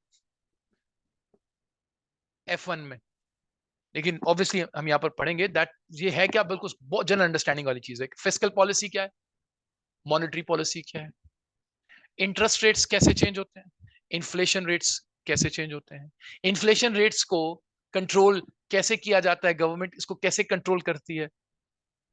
सो मैक्रो इकोनॉमिक पॉलिसीज जो होती हैं, इसको फाइनेंशियल मैनेजमेंट एनवायरनमेंट इसलिए कहते हैं। ये क्यों हमारे सिलेबस में है, क्योंकि जब भी किसी कंपनी को अपनी फाइनेंस को मैनेज करना है, तो वो एनवायरनमेंट के चेंजेस को इग्नोर नहीं कर सकते। अभी मिसाल के तौर पर जंग चल रही है, हाँ, ईरान और इसराइल की, तो इसका इसका इम्पैक्ट किस पे आ रहा है, पेट्रोल की प्राइसेस पे आने वाला है, आ भी चुका है। जी जी, चाहे अभी तो कुछ भी नहीं है, तो पेट्रोल की कीमत पे पड़ेगा। सही है। अच्छा, अब जिस कंपनी के अंदर पेट्रोल का यूज है, उसकी कॉस्ट बढ़ने वाली है, तो अब फाइनेंशियल मैनेजमेंट जब वो करने जाएगी, तो उसको पैसों की जरूरत पड़ेगी, क्योंकि जब वो उसको अगर पेट्रोल यूज करना है, तो पेट्रोल खरीदना पड़ेगा, और खरीदने के लिए अब उसको पहले के मुकाबले में ज्यादा फाइनेंस की जरूरत पड़ेगी। सो अब क्या होगा अगले 6 महीने में, ये मैं नहीं देखूं अगर इन्वायरमेंट में, और मैं अपनी फाइनेंशियल मैनेजमेंट या प्लानिंग करने जाऊंगा, तो फेल हो जाएगी। So that's why this chapter is all about how the environment affects the internal planning when it comes to financial management. वो environment के factors क्या होते हैं जिनको आपको consider करना चाहिए whenever you are managing your finances. You can't ignore what is happening in the environment at a macro level, obviously. तो उसका impact क्या होगा, inflation का impact क्या होगा, interest rates का impact क्या होगा, गवर्नमेंट पॉलिसीज का इम्पैक्ट क्या होगा, टैरिफ्स वॉर जो आपकी है, इसका क्या इम्पैक्ट होगा। सो this is what financial management environment is all about ना। इसमें थ्योरेटिकल है, थ्योरी है, और ये सीआरक्यू उसमें से आता नहीं है। नहीं, सीआरक्यू में ये दोनों एरियाज नहीं होते, ये दोनों एरियाज एमसीक्यूज में या एमटीक्यू वाले एरिया में आते हैं, मोस्ट प्रॉब्ली एमसीक्यूज तो वहां आते हैं। तो इनकी वेटेज भी इतनी ज्यादा नहीं है, मतलब ये अगर बहुत ज्यादा इन दोनों एरिया में से क्वेश्चन आ भी गए, तो 3 या 4 क्वेश्चन होंगे मैक्सिमम। ठीक है, so this is the whole syllabus of financial management. So after break, yes, दे रहा हूँ after the break we are going to start working capital management. हम working capital management start करेंगे। अच्छा, किताब क्या लेनी है, कौन सी लेनी है, कौन सी नहीं लेनी है, you don't need to buy any textbook, ठीक है।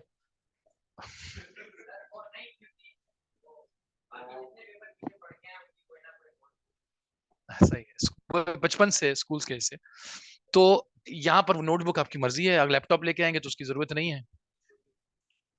चलो फिर, हाँ ये रिस्क है, तो फिर नोटबुक लेकर आए। लाजमी बात है, जुबानी इतने जीनियस आप नहीं होगे कि आप जुबानी याद कर लो, तो बुक लेने की जरूरत नहीं है। टेक्स्ट बुक खरीदना चाहें, खुद से लेना चाहें, पढ़ना चाहें, तो आपकी मर्जी है, मेरी तरफ से रिक्वायरमेंट नहीं है। आपको सिर्फ कैप्लान की प्रैक्टिस किट खरीदनी है, दैट्स इट। मैं आपको कोर्स नोट्स दूंगा पूरे पूरे सिलेबस के, उसके बाद आपको थ्योरी के लिए कहीं से भी कुछ भी पढ़ने की जरूरत नहीं है, वो कोर्स नोट्स काफी हैं, ठीक है, पूरे सिलेबस के। उसके अलावा मैं आपको एक सेट ऑफ क्वेश्चंस दूंगा आखिर में, इन्वेस्टमेंट अप्रेजल के हैं, क्योंकि सीआरक्यू में 10 मार्क्स 8 मार्क्स की थ्योरी तकरीबन इन्वेस्टमेंट अप्रेजल से आती है, और जो मैं आपको क्वेश्चंस दूंगा, there are 13 questions of investment appraisal, and 99.99% chance है कि जब इन्वेस्टमेंट अप्रेजल की आप में से किसी के पास भी थ्योरी आएगी, तो वो उन 13 क्वेश्चन में से ही एक क्वेश्चन होगा, उसमें से ही होगा। सो आपको उसी में से ही आपका क्वेश्चन आएगा, उससे हटके नहीं होगा, वो भी दूंगा। कोशिश मेरी ये होगी कि मैं बाकी एरियाज के भी जहां से सीआरक्यू आ सकता है उसके भी ये बना लूं, उसका प्रॉमिस नहीं है, ये बन चुका है, जो बन चुका है उसका प्रॉमिस है कि मैं आपको दे दूंगा, लेकिन जो नहीं बना उसकी कोशिश करूंगा कि मैं वो भी बना लूं, ताकि उन क्वेश्चंस के अंदर से ही आपकी सारी थ्योरी कवर हो जाए। जी जी। नहीं नहीं, किट में से क्यों होगा? वो किट में तो हम क्लास में प्रैक्टिस कर रहे होंगे ना, तो वो बिल्कुल हटके होगा, उससे हटके होगा। और मोबाइल के ऊपर होगा, सही है। तो मैं आपको सॉफ्टवेयर बता दूंगा कि आपने जो सॉफ्टवेयर डाउनलोड करना है वो डाउनलोड करेंगे आप सॉफ्टवेयर, और अपना डेटा आपके पास होना चाहिए, ठीक है। और क्योंकि हम क्लास में लाइव क्विज कर रहे होंगे उस मोबाइल के ऊपर, ठीक है। टेक अ ब्रेक, 4:30 हो रहे हैं, सही, ठीक है। 20 मिनट्स की ब्रेक है, 4:30 हो रहे हैं मेरे पास, आप 4:50 पे वापस आइएगा।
So, working capital management, the first topic of financial management.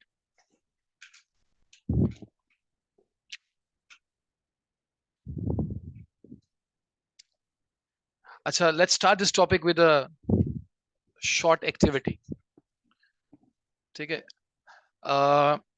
Imagine करें कि you are starting a trading business, जिसमें आप शेयर्स परचेज करके बेचेंगे,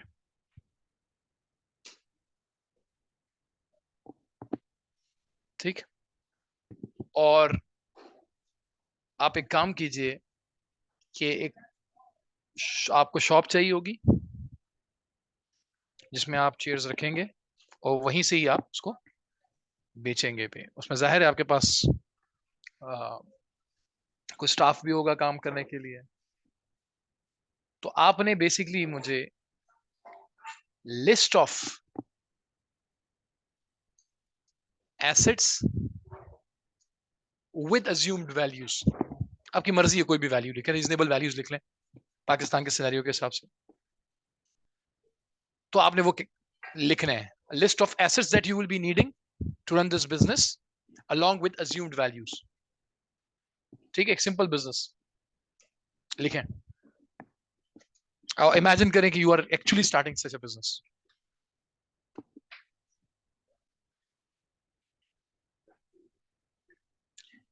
Assume that you are going to start a business where you are going to buy and sell chairs, right?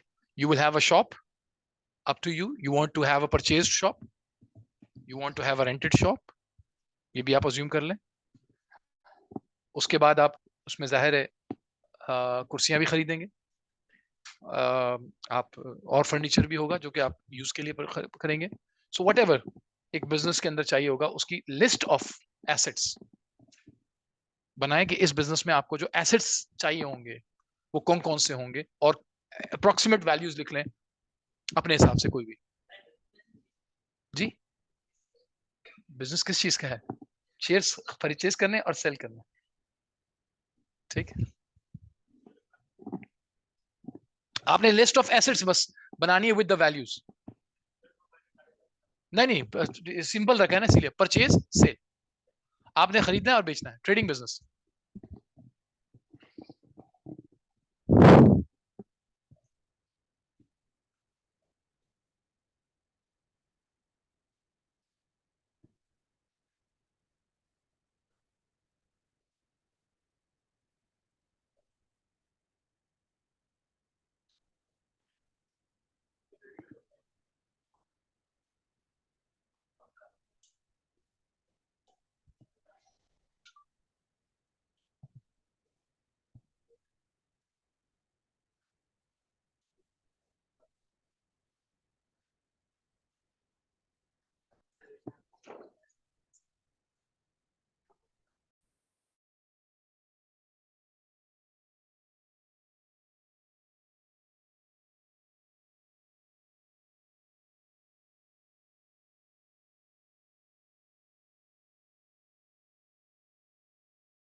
चलो, I hope आपने list बना ली होगी.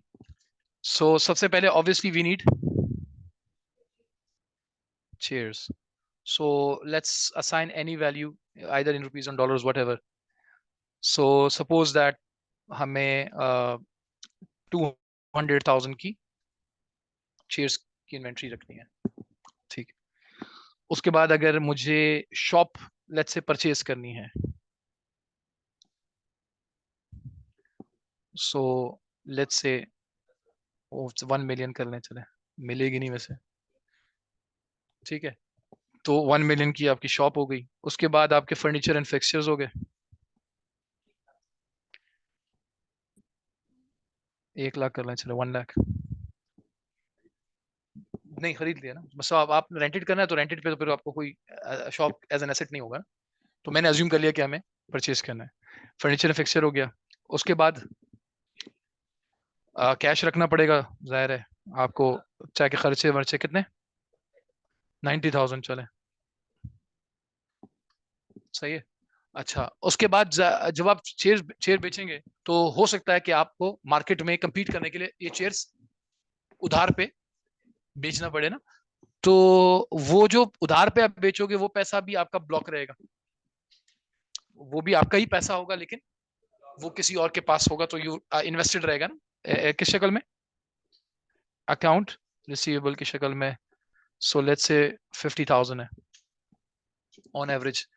तो 50,000 से मुराद ये होगी कि आपने उधार पे बेचा तो कुछ पैसे मिल जाएंगे, कुछ फिर और सेल्स कर लेंगे, पर सो एवरेज रहेगा वो 50,000 रहेगा लोगों के ऊपर। ठीक है, और सही है फिलहाल, टू कीप इट सिंपल। अच्छा, अब सुनिए प्लीज, इसमें ये जो दो अमाउंट्स हैं, ये एक दफा इन्वेस्ट करने के बाद ये पैसा इन्हीं दोनों शक्लों में रहेगा लॉन्ग रन के लिए। लॉन्ग रन के लिए यानी शॉप के लिए बार बार पैसा नहीं चाहिए होगा, एक दफा आपने पैसा लगा दिया, अब वो शॉप की शक्ल में ही वो रहेगा पैसा आपका invested for longer period of time. Same goes for furniture and fixture. ये वो इन्वेस्टमेंट नहीं है जो आपको डेली बेसिस पे चाहिए। सही, ये नॉन करेंट एसेट्स हो गए। बट ये जो आपकी चेयर्स की इन्वेंट्री है, ये 2 लाख की अगर आज आपने खरीदी है तो ये 2 लाख की इन्वेंट्री हमेशा रोटेट होगी, रोल होगी। यानी ये आपने आज खरीदी 2 लाख की इन्वेंट्री, फिर ये सेल हो जाएगी, और सेल होने के बाद ये रिसीवेबल में कन्वर्ट होगी, रिसीवेबल से वापस कैश में कन्वर्ट होगी, फिर कैश से फिर इन्वेंट्री में चली जाएगी। सो ये डेली बेसिस पर अपनी शक्ल बदलती रहेगी ये एसेट। सो ये वो पैसा है जो डेली बेसिस पे आपको रोल करना है और डेली बेसिस के वर्क के लिए चाहिए आपको। यानी ये वो पैसा है जो आपको डे टू डे बेसिस पर काम करने के लिए चाहिए, डे टू डे बेसिस पे। और ये भी आपको डे टू डे बेसिस पे चाहिए, और ये भी आपको डे टू डे बेसिस पे चाहिए। इन शॉर्ट, ये आपके कौन से एसेट्स हैं? Current assets. सो ये जो करंट एसेट्स होते हैं, ये बेसिकली आपको डे टू डे बेसिस पे जो आप काम कर रहे होते हो, ये इन्वेस्टमेंट उस पर्पस के लिए आपको चाहिए होती है। सो इनको जब आप ऐड करते हो और आपको देखना है यार डे टू डे बेसिस पर आपको कितना पैसा चाहिए टोटल, तो 200 plus 90, 290 plus 50, 340,000 rupees. So for this particular business, you need 340,000 worth of investment to run your day-to-day business. Day-to-day business. And the rest you don't need on day-to-day basis. यानी वो day to day basis पे नहीं है, वो एक दफा invest कर दिया बस, अब आप उसको साइड पे कर दें। ये जो पैसा है, इसकी मुस्तकिल बुनियादों पर मैनेजमेंट की जरूरत है, उनकी नहीं है। वो एक दफा आपने फैसला कर लिया भाई शॉप चाहिए, खरीद लिया, पैसे लगा दिए, अब डे टू डे बेसिस पर इसके लिए कोई मैनेजमेंट करने की जरूरत नहीं है। बट ये बाकी तीनों की आपको मैनेजमेंट करनी पड़ेगी डे टू डे, क्योंकि ये बढ़ सकता है, कम हो सकता है, बढ़ सकता है, कम हो सकता है। So you have to manage it at an appropriate level. ये 340,000 कहलाता है आपका working capital, that is the level of investment that you need to run your business on day to day basis. ये कहलाती है वर्किंग कैपिटल। आपने एक formula पढ़ा होगा वर्किंग कैपिटल का, क्या फॉर्मूला पढ़ा आपने? Working capital is equal to, आपने क्या पढ़ा है? Current assets minus current liabilities. जबकि मैं क्या कह रहा हूं, वर्किंग कैपिटल क्या है? Current assets. बेसिकली ये जो वर्किंग कैपिटल का फॉर्मूला है, इसको अगर आप डीप में देखेंगे तो ये कहलाता है net working capital. Actually working capital क्या है?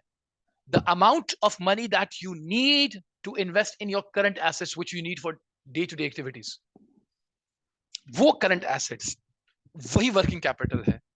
लेकिन लेकिन जब आपको आपके बिजनेस के अंदर इन्वेंट्री का कुछ हिस्सा उधार पे मिल जाए, तो इसका मतलब वो पैसा अब आपको अपनी जेब से लगाने की जरूरत नहीं है अलग से, वो आपको मिल रहा है through a current liability source. तो इसकी वजह से क्या होता है कि आपको जो खुद से यानी लॉन्ग टर्म से जो पैसा अरेंज करना है वो रिड्यूस हो जाता है। तो इसलिए हम करंट एसेट्स 340,000 उठाएंगे और देखेंगे क्या इस अमाउंट में से कुछ उधार मिल सकता है, उधार पे शेयर्स मिल सकती हैं। तो ऑब्वियसली अगर मुझे कुछ पैसे उधार पे मिल सकते हैं, कुछ शेयर्स उधार पे मिल सकती हैं, तो that's something that I don't have to manage through any long term source, वो कवर हो जाएगा थ्रू शॉर्ट टर्म सोर्स। तो लेट्स से मैं अज्यूम कर रहा हूं मुझे मुस्तकिल बुनियादों पर किसी न किसी शक्ल में करंट लायबिलिटी भी मिल जाएगी से 70,000 की, अज्यूम कर रहा हूं करंट लायबिलिटी। अब मुझे नेट जो चाहिए होगा, जो कि किसी ना किसी लॉन्ग टर्म सोर्स से मुझे फाइनेंस करना है। टोटल तो मुझे 340 चाहिए था वर्किंग कैपिटल के लिए, बट उसमें से 70,000 मुझे मिल रहा है किसी शॉर्ट टर्म सोर्स से, usually accounts payable, but it can be overdraft, it can be any other source, but 70,000 suppose करें अकाउंट्स पेबल है, तो वो आपने हटा दिया। अब 270,000 मजीद चाहिए डे टू डे बिजनेस चलाने के लिए। अब ये शॉर्ट टर्म सोर्स तो खत्म हो गई, शॉर्ट टर्म से तो 70 मिल गए, अब आपको इसको कहां से मैनेज करना है? किसी लॉन्ग टर्म सोर्स से, वो चाहे इक्विटी हो चाहे लॉन्ग टर्म डेट्स हो, किसी से भी मैनेज करना है। वो कितना रह गया? 270,000। तो यूजुअली हम इसको वर्किंग कैपिटल कह रहे होते हैं, but technically speaking this is net working capital. The net working capital, जिसको हम नेट करंट एसेट्स भी कहते हैं, is basically what we need to arrange through a long term source of finance. So ये 270,000। अच्छा, अब इस पूरी सिलसिले में 340 एंड 70, गौर से देखना, इसमें दो बातें इन्वॉल्व है। पहला फैसला हमने आपसे, मैंने लिस्ट क्यों बनवाई, आपने ये फैसला किया कि आपको चेयर्स की इन्वेंट्री कितनी रखनी है। ये जो आपने बताया ना कि 200,000 की चेयर्स, या जो भी आपने लिखा था, ये आपने एक डिसीजन लिया है कि आपको इतनी इन्वेंट्री की जरूरत पड़ेगी। ये आप ज्यादा भी बता सकते थे, कम भी बता सकते थे, 200 भी था। ये आप सबने अलग अलग लिखी होगी वैल्यू, खुद से सोच के कि भाई आपका एनवायरनमेंट कैसा होगा। ये 200,000 की चेयर्स, फिर कैश का 90,000, किसी ने कहा कि 90,000 होना चाहिए, फिर अकाउंट रिसीवेबल हमें 50,000 रखना है। These are called investment decisions. This is the investing side of working capital management. Working capital management का एक एस्पेक्ट क्या है? इन्वेस्टमेंट, कि आपने अपने पास वर्किंग कैपिटल में पैसा कितना लगा के रखना है, रिसीवेबल कितना रखना है, कैश कितना रखना है, इन्वेंट्री कितनी रखनी है। ये है investment side of working capital management. दूसरी साइड है कि कितना आपको करंट लायबिलिटी से फाइनेंस करना है और कितना आपको लॉन्ग टर्म लायबिलिटी से फाइनेंस करना है। ये कौन सा एस्पेक्ट है? Financing aspect of working capital management है। तो जो आपका वर्किंग कैपिटल मैनेजमेंट है वो दो एरियाज में स्प्लिट है। एक कौन सा फैसला है? इन्वेस्टमेंट, कि कितना पैसा रखूं इन्वेंट्री में, कितना रखूं कैश के तौर पे, कितना रखूं रिसीवेबल। ये investing side of working capital management है। दूसरा मैंने कहा 70,000 हम इसमें से कहां से फाइनेंस कर रहे हैं? करंट लायबिलिटी से। तो ऑटोमेटिकली अगर 70,000 करंट लायबिलिटी से फाइनेंस कर रहा हूं, तो लॉन्ग टर्म से मैंने क्या फैसला किया? 270,000। ये है फाइनेंसिंग साइड। तो working capital management has two aspects. One is the investment aspect of it, the other is the financing aspect of it। कितना रखना है वर्किंग कैपिटल में और किस सोर्स से फाइनेंस करना है, ये दो एस्पेक्ट्स हैं इस पूरी वर्किंग कैपिटल मैनेजमेंट के अंदर। इन दो एस्पेक्ट्स पे हम बात कर रहे होंगे। How much to invest in current assets and how much to finance through a short term source and how much to finance through a long term source. That is the financing aspect of working capital management. Is that clear? तो दोनों का फर्क clear होना चाहिए, क्योंकि सवाल exam में आता है कभी फाइनेंसिंग साइड का, कभी इन्वेस्टिंग साइड का। तो इन्वेस्टिंग साइड में बेसिकली डिसीजन इस बात का होता है ज्यादा पैसा इन्वेस्ट करें वर्किंग कैपिटल में या कम रखें, यानी इन्वेंट्री ज्यादा रखें या कम, यही फैसला होगा ना, और क्या होगा? रिसीवेबल ज्यादा रखें या कम, यानी क्रेडिट पॉलिसी नरम रखें या सख्त रखें। हर जगह लिखवा दें कि नकद बड़े शौक से, उधार अगली शौक से, ये भी पॉलिसी है। उधार एक जादू है, आपको देंगे तो आप गायब हो जाएंगे। So you can have this policy as a, इसमें रिसीवेबल होगा ही नहीं, इसमें रिसीवेबल होगा ही नहीं। दूसरी पॉलिसी ये है कि यार अगर मैं ये करता हूं तो हो सकता है आई मे लूज कस्टमर्स, बिकॉज सारी शॉप्स मार्केट में जो है वो उधार दे रही हैं, सो मेरे पास मैं कंपीट ही नहीं कर पाऊंगा। सो मे बी आप क्या होते नहीं, उधार देना है तो रिसीवेबल आ जाएगा। कितना देना है? जितने ज्यादा दिन का उधार देंगे उतना रिसीवेबल बैलेंस ज्यादा होगा, जितना कम टाइम के लिए उधार देंगे उतना रिसीवेबल बैलेंस कम होगा। सो ये सारा इन्वेस्टमेंट डिसीजंस है। अभी हम डिस्कस यही करेंगे कि ये डिसीजंस जब लिए जाते हैं तो पीछे फैक्टर्स क्या होते हैं। बिल्कुल होगा, बिल्कुल होगा। अभी रिसीवेबल मैनेजमेंट पूरा एरिया है वर्किंग कैपिटल के अंदर, एक प्रॉपर टॉपिक है जिसमें आप पूरा पढ़ोगे रिसीवेबल मैनेज ये फैसला कि ज्यादा रखें कम रखें, डिसीजंस हम लेंगे, इवैल्यूएशन करेंगे, उसमें बैड डेट्स को भी कंसिडर करेंगे, उसमें एडमिनिस्ट्रेशन कॉस्ट को भी कंसिडर करेंगे, क्योंकि जब भी आप रिसीवेबल उधार दोगे तो फिर आपको रिसीवेबल्स को मैनेज भी करना पड़ेगा। भाई कैश वाले के साथ आपका क्या वास्ता है? इसके बाद आपने चीज बेची, कैश ले लिया, खत्म होगी बात। तो एज अ फाइनेंस मैनेजर अब आपका उसको कोई वास्ता नहीं है। हाँ ठीक है, सेल्स वालों का वास्ता रहेगा, जब उन्होंने बेचना होगा तो उनको मैसेजेस करेंगे, वो करेंगे, बट कोई फाइनेंशियल लाइफ अब आपके रिकवरी नहीं है। लेकिन उधार जब आपने दे दिया तो अब आपका वास्ता आ गया, अब आपने रिकवरी भी तो करनी है, आपने उसके पीछे भी तो पड़ना है, अपना ही पैसा ऐसा लेना है जैसे उससे पैसे ले रहे हो। सो ये सारे काम अब फिर आपके आगे करने हैं। You need to have a credit control department, recovery, फलाना, तो एडमिनिस्ट्रेशन कॉस्ट भी होती है। सो हम सब डिस्कस करेंगे। सो एक एस्पेक्ट क्या है वर्किंग कैपिटल मैनेजमेंट का, बताएं? इन्वेस्टिंग, और दूसरा फाइनेंसिंग। सो एक दफा क्विक रिपीट करते हैं। इन्वेस्टिंग में हम क्या डिसाइड करेंगे, प्लीज ये बहुत इंपॉर्टेंट है। जब हम इन्वेस्टिंग साइड देख रहे होंगे तो हम क्या डिसीजन ले रहे होंगे? ज्यादा इन्वेस्ट करें या कम इन्वेस्ट करें? दो चॉइसेस क्या है, more or less. More investment in working capital or less investment in working capital, keeping more inventory levels or less inventory levels, more receivable, less receivable, more cash, less cash. ये है दो options. अभी हम देखेंगे कि कैसे फैसला होता है। But when it comes to financing, then it's not about more or less, it's about short term and long term source of financing. So इसमें हम क्या देखते हैं, मोर और लेस इन्वेस्टमेंट, एंड इसमें हम देखते हैं शॉर्ट टर्म। तुम्हारी प्रोनाउंसिएशन की वजह से मेरी स्पेलिंग खराब होगी। Short term and long term. So short term and long term source, ये दो हैं। सो ये चॉइसेस याद रखिए, क्योंकि जब आपको क्वेश्चन आएगा आपके पास, discuss the investing strategies of the company, तो it will always be between more or less investment. But जब वो आपसे कहेगा discuss the working capital financing strategies of the business, so it will be between short term and long term source of financing. अब जब choices आपके पास आती है ना, तो एक चॉइस की तरफ जाते हैं तो एक बेनिफिट होगा, दूसरी चॉइस की तरफ जाएंगे दूसरा बेनिफिट होगा। नहीं, जैसे फॉर एग्जांपल कोई गाड़ी खरीदनी है, तो हो सकता है एक गाड़ी ऐसी हो जिसकी फ्यूल इकोनॉमी अच्छी हो, बट ड्राइव इतनी लग्जरियस ना हो, स्पीड इतनी नहीं हो। दूसरी तरफ जाते हैं तो हो सकता है ड्राइव बड़ी कंफर्टेबल हो, स्पीड भी बड़ी जबरदस्त हो, लेकिन फ्यूल एफिशिएंसी अच्छी ना हो। हाँ, तो एक तरफ जाते हैं कुछ प्लस पॉइंट्स, दूसरी तरफ जाएंगे कुछ प्लस पॉइंट्स। सही है। इसी तरीके से मोर और लेस, मोर की तरफ जाएंगे तो कुछ फायदे होंगे कुछ नुकसान, लेस की तरफ जाएंगे तो कुछ फायदे और कुछ नुकसान। इसी तरह शॉर्ट टर्म और लॉन्ग टर्म के दरमियान।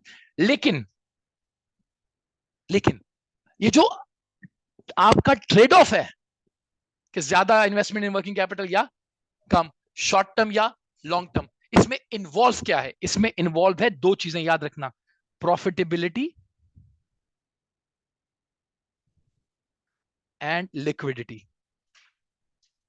इन दोनों का ट्रेड ऑफ है। एक तरफ जाएंगे तो क्या बढ़ेगी? प्रॉफिटेबिलिटी, लेकिन क्या कम हो जाएगी? लिक्विडिटी। दूसरी तरफ जाएंगे, लिक्विडिटी अच्छी हो जाएगी, प्रॉफिटेबिलिटी स्टेक पे आ जाएगी। और ये मामला फाइनेंसिंग में भी है और इन्वेस्टिंग में भी है। वहां भी दो ऑप्शंस, जो दोनों जगह पे जो दो दो ऑप्शंस हैं, उनमें से एक ऑप्शन की तरफ बढ़ेंगे तो प्रॉफिटेबिलिटी अच्छी हो जाएगी, लिक्विडिटी कॉम्प्रोमाइज करनी पड़ेगी। दूसरे ऑप्शन की तरफ जाएंगे, लिक्विडिटी अच्छी हो जाएगी, प्रॉफिटेबिलिटी पे कॉम्प्रोमाइज कर रहे होंगे। और let us discuss one by one. पहले हम सिर्फ इन्वेस्टमेंट को डिस्कस करते हैं, और आपसे मैं सवाल करूंगा, आपने मुझे जवाब दिया। पहले ये बताइए, इन्वेस्टिंग साइड में हमारे पास दो चॉइसेस क्या है? वेरी गुड, मोर इन्वेस्टमेंट और लेस इन्वेस्टमेंट। यानी ये चॉइस है कि मैं ज्यादा इन्वेंट्री रखूं, या चॉइस है कि मैं कम इन्वेंट्री रखूं। सही है। इसी तरीके से बाकी करंट एसेट्स हैं। अब how there is a trade off between the two options. ये ट्रेड ऑफ कैसे है? अब आप मुझे बताओ, अगर मैं कैश ज्यादा रखूंगा, सिंपल से समझते हैं, if I keep more cash, एक ऑप्शन, दूसरा ऑप्शन क्या है? लेस। अभी मोर पे चलते हैं। जब मैं मोर कैश रखूंगा, सही है, तो what is going to be improved? Excellent, liquidity. But what will be sacrificed? Profitability. क्यों? आप उसको इन्वेस्ट कर सकते थे यार किसी लॉन्ग टर्म जगह पे, आपने अपने पास कैश रखा हुआ है। So by keeping cash you have improve your liquidity position, but what have you sacrificed? You have sacrificed your profitability. लेकिन कम कैश रखेंगे तो बाकी जो कैश नहीं रख रहे वो कहां जा रहा है? कैश में नहीं है ना, तो कहां है? किसी लॉन्ग टर्म जगह पे इन्वेस्ट करेंगे ऑब्वियसली। भाई सीरियस है ही नहीं, फिर तो चॉइस क्या हुई? है कैश बट हमने कैश के तौर पे नहीं रखा, कहीं लॉन्ग टर्म इन्वेस्ट कर दिया, तो क्या चीज अच्छी हो जाएगी? बट क्या कॉम्प्रोमाइज हो जाएगी? Trade off. इसी तरीके से इन्वेंट्री है। अगर मैं पैसा इन्वेंट्री में रखता हूं तो मेरे पास चॉइस क्या है? वैसे चॉइस ये है या तो मैं नॉन करंट में लगाऊं या करंट में, है ना? तो या पैसा करंट में लगाऊं या नॉन। आपको पता है नॉन करंट में लगाऊंगा लिक्विडिटी कम हो जाएगी, क्योंकि नॉन करंट से पैसा वापस मिलने में टाइम लगता है। So liquidity. लेकिन लॉन्ग टर्म में इन्वेस्टमेंट से रिटर्न मिलता है, ज्यादा रिटर्न मिलता है, उससे प्रॉफिटेबिलिटी इंप्रूव हो जाएगी। So if I keep inventory, if I keep more inventory, इसका मतलब मेरा पैसा करंट एसेट्स में, और इन्वेंट्री से पैसा जल्दी मिल सकता है एज कंपेयर टू किसी नॉन करंट में इन्वेस्ट किया हो। तो अगेन इन्वेंट्री में ज्यादा पैसा रखने का मतलब लिक्विडिटी बेहतर हो गई, क्योंकि करंट एसेट में इन्वेस्टमेंट है और जल्दी पैसा मिल जाता है कंपैरेटिवली। लेकिन प्रॉफिटेबिलिटी स्टेक पे होगी, क्योंकि इन्वेंट्री पड़े पड़े कमाकर नहीं देती, खराब वो होल्डिंग कॉस्ट भी है, प्लस वो पैसा पड़े पड़े थोड़ी कमा के दे सकता है। मैं एक चेयर पूरे साल रखूंगा, इससे मुझे किन रकतों का सवाब मिलेगा भाई, जब तक बेचूंगा नहीं। तो इन्वेंट्री तो वो है जो मैं नहीं बेच रहा, जो बेच रहा हूं वो इन्वेंट्री थोड़ी है। तो नहीं बेच रहा वो इन्वेंट्री है, और नहीं बेच रहा तो और रखी हुई है तो उसकी होल्डिंग कॉस्ट होगी, अपॉर्चुनिटी कॉस्ट होगी, इन्वेस्ट नहीं किया हुआ मैंने कहीं पर। सो मेरी प्रॉफिटेबिलिटी स्टेक पे आ जाएगी, मेरी लिक्विडिटी अच्छी हो जाएगी, और वाइस वर्सा करें। जी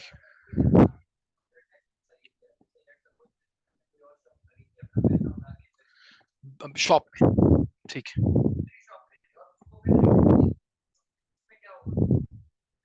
देखो बिल्कुल हो रहा है, लेकिन आपने पैसा कितना लगा दिया? 10 लाख में से रेंट कितना मिल रहा है? 10,000। अब आपको जो कैश मिल रहा है वो कितना मिल रहा है? 10,000। और अगर आप ये शॉप ना खरीदते और कैश रखते तो कितना पैसा कैश होता? तो लिक्विडिटी किस में ज्यादा अच्छी है? कैश रखने में। तो वही तो कह रहा हूं ना कि आप कैश रखोगे तो प्रॉफिट जाएगा, लेकिन कैश फ्लो अच्छा हो जाएगा। लेकिन अगर आप उसको इन्वेस्ट करोगे, शॉप खरीदोगे, तो प्रॉफिट अच्छा हो जाएगा बट कैश चला जाएगा हाथ से, कैश उतना नहीं होगा आपके हाथ में। So that's what the trade off is ना। So you take a decision यार कि कितना कैश, लिक्विडिटी कितनी होनी चाहिए और प्रॉफिटेबिलिटी। क्योंकि अगर आप एक एक्सट्रीम पे जाओगे तो भी नुकसान दे, दूसरी एक्सट्रीम पे जाओगे तो भी नुकसान दे। आपने सारा पैसा उठा के नॉन करंट में लगा दिया, तो जब आप प्रॉफिट तो बहुत अच्छा हो जाएगा, लेकिन जब खर्चे पूरे करने की बारी आएगी, पैसे देने की बारी आएगी, आपके पास पैसे ही नहीं होंगे। सही है ना? तो you will be putting your liquidity at stake. So वो एक्सट्रीमली सही नहीं है। लेकिन आपने कहा नहीं बड़ा सेफ हो जाते हैं, नॉन करंट में लगाते नहीं सारा पैसा करंट एसेट्स में, तो लिक्विडिटी तो बहुत अच्छी हो जाएगी, कमाई वमाई कुछ नहीं होगी। सो यही है वर्किंग कैपिटल मैनेजमेंट, कि कितना रखना है कितना नहीं रखना। जी जी जी,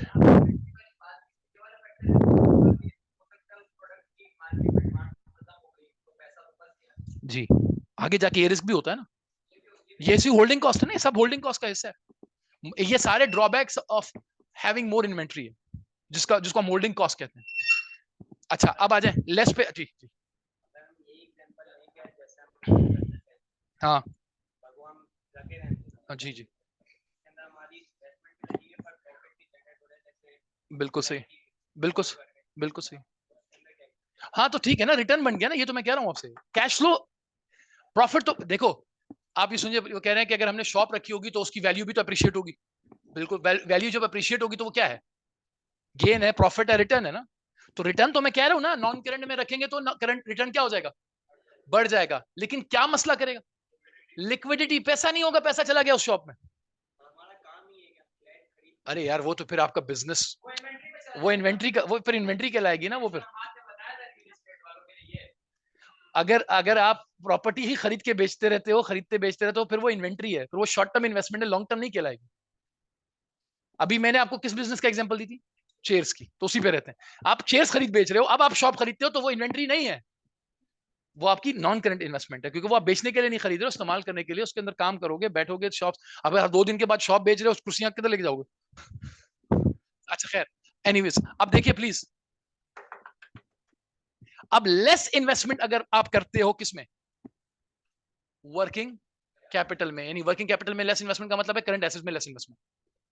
इन्वेंट्री कम, कैश कम, रिसीवेबल्स कम, बेसिक मेन करंट एसेट्स यही है। तो अब बताओ, अगर मैं लेस इन्वेस्टमेंट करता हूं तो क्या चीज अच्छी हो जाएगी? लेस इन्वेस्टमेंट कर रहा हूं इनमें तो क्या अच्छी हो जाएगी? Profitability will be improved. क्योंकि अगर आपने यहां नहीं इन्वेस्ट किया तो कहां किया? अरे यार,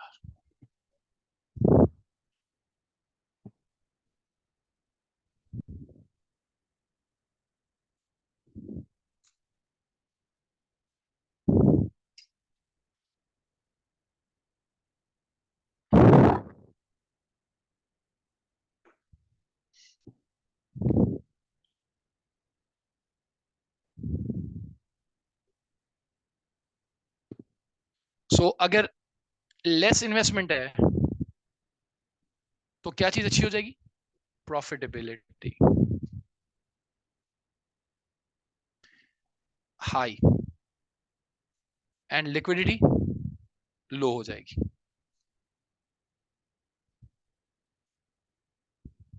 और अगर आपने मोर इन्वेस्टमेंट की नहीं, ज्यादा इन्वेस्टमेंट की, तो वाइस वर्सा हो जाएगा।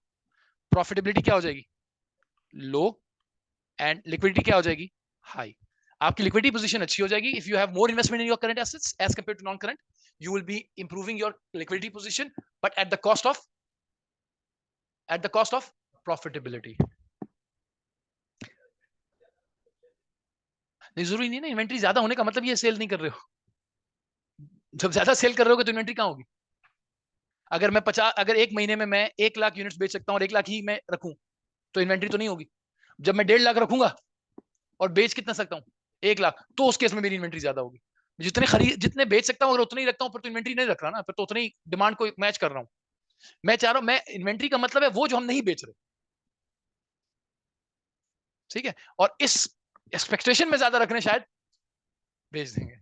तो अगर वो इन्वेंट्री की शक्ल में, इसका मतलब एक्सपेक्टेशन पूरी नहीं हो रही, वरना वो इन्वेंट्री क्यों होती? फिर वो तो बिक चुकी होती। अच्छा, अब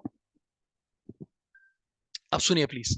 अब मुझे ये बताओ, अगर मैं आपको 2 वर्ड्स बताऊं और आपको बोलूं मुझे मैच करके बताओ लेस और मोर में से, यानी आपने इंग्लिश का वर्ड मैच करना है लेस और मोर के साथ। 2 वर्ड्स बता रहा हूं। अग्रेसिव, सोच के, तो क्या मैं नहीं अग्रेसिव?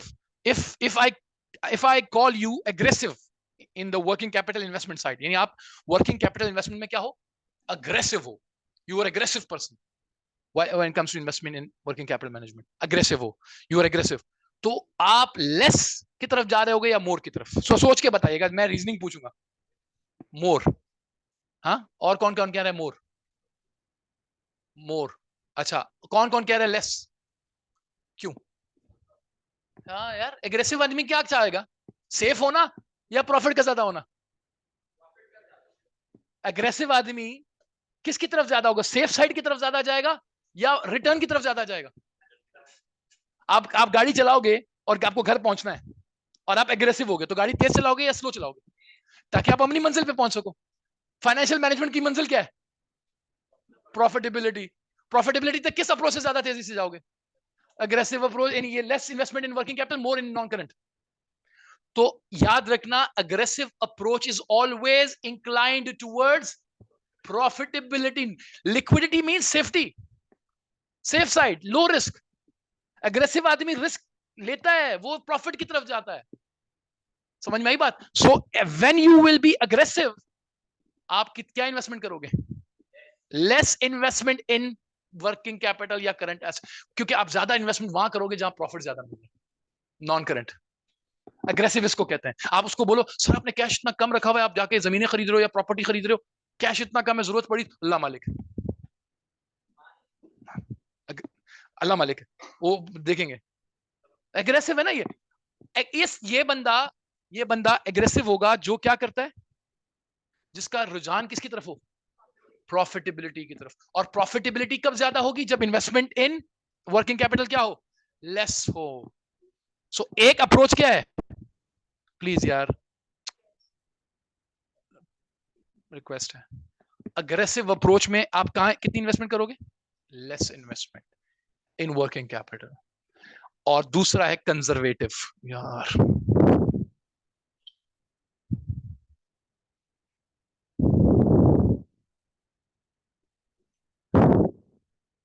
ये वो कह रहे हैं जो स्टूडेंट्स हरकतें करेंगे मैं भी वही।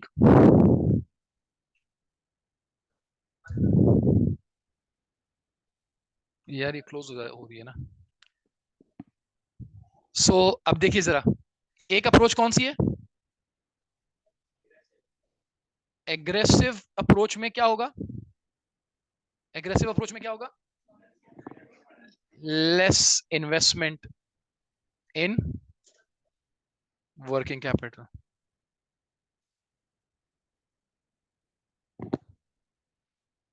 और वो इन्वेस्टमेंट को कहां कोशिश करेंगे शिफ्ट करने की? नॉन करंट में ज्यादा इन्वेस्टमेंट करेंगे ताकि रिटर्न ज्यादा से ज्यादा मिले और प्रॉफिटेबिलिटी बढ़ जाए, and they will take the risk of liquidity.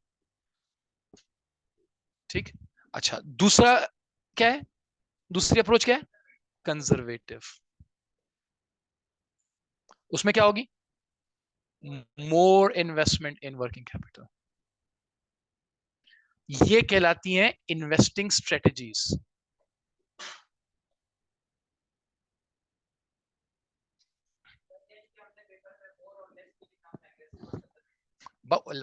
Headings तो वही होंगी, हेडिंग मोर और लेस लिखेंगे बुरा लगेगा। हेडिंग आप लिखोगे एग्रेसिव, फिर उसको एक्सप्लेन करने के लिए तो यही बताना पड़ेगा कि under aggressive strategy the inclination will be towards investing less in working capital and invest more in non current assets.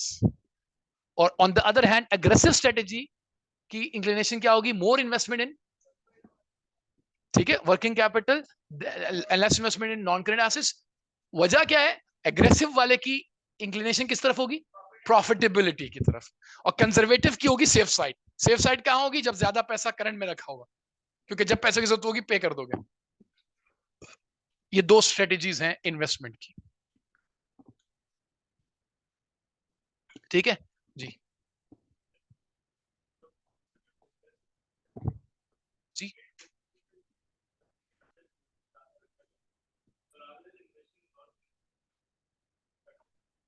Trading business में के मुकाबले में मैन्युफैक्चरिंग में वर्किंग कैपिटल में इन्वेस्टमेंट ज्यादा होगी, क्योंकि वहां रॉ मटेरियल भी होगा, वहां वर्किंग प्रोसेस में भी इन्वेस्टमेंट होगी, वहां फिनिश गुड में भी होगी।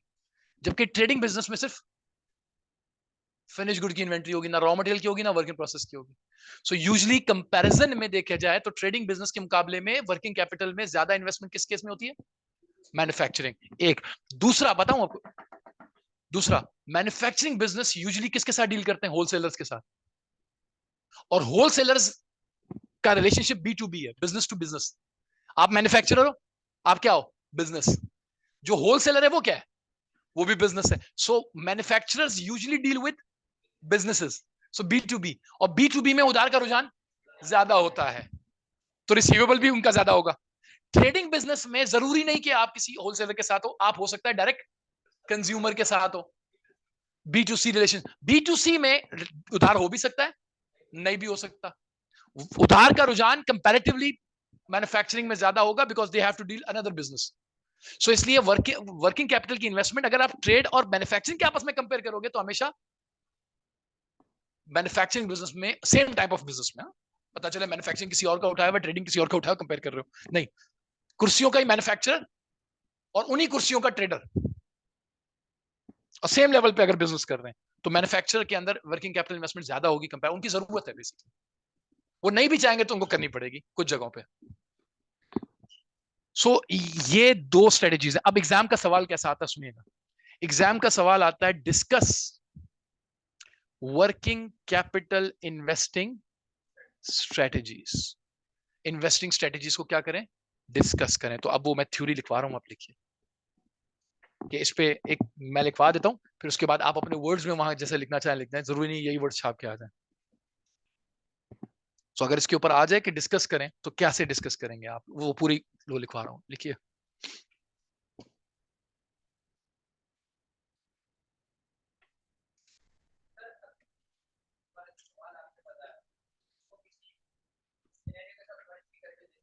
वो भी आऊंगा, दिखा बताऊंगा। वो आपको इंडस्ट्री के साथ कंपैरिजन करके आपको बताना पड़ेगा कि इनकी स्ट्रेटेजी एग्रेसिव है या कंजर्वेटिव है। कुछ तो है ना, जनरल बोल दिया, कुछ है कि नहीं, कंपनी को देखो और बताओ कि इसकी स्ट्रेटेजी कौन सी वाली है। तो वो बेंचमार्क देगा कंपेटिटर का या इंडस्ट्री का, वहां से आपको आइडिया हो जाएगा कि यार इन्होंने तो बहुत ज्यादा इन्वेस्टमेंट की ओवर के कैपिटल में, इसका मतलब कंजर्वेटिव है। नहीं नहीं यार, इन्होंने तो बहुत कम की हुई है, इसका मतलब एग्रेसिव है। लेकिन working capital management, working capital management involves working capital management involves trade-off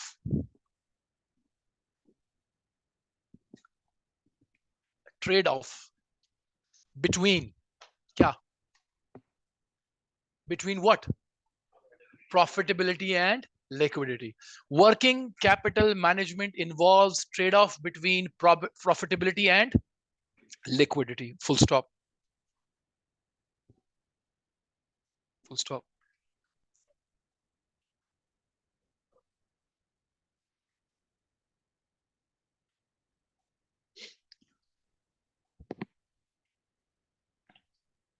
So working capital management involves trade-off between profitability and liquidity.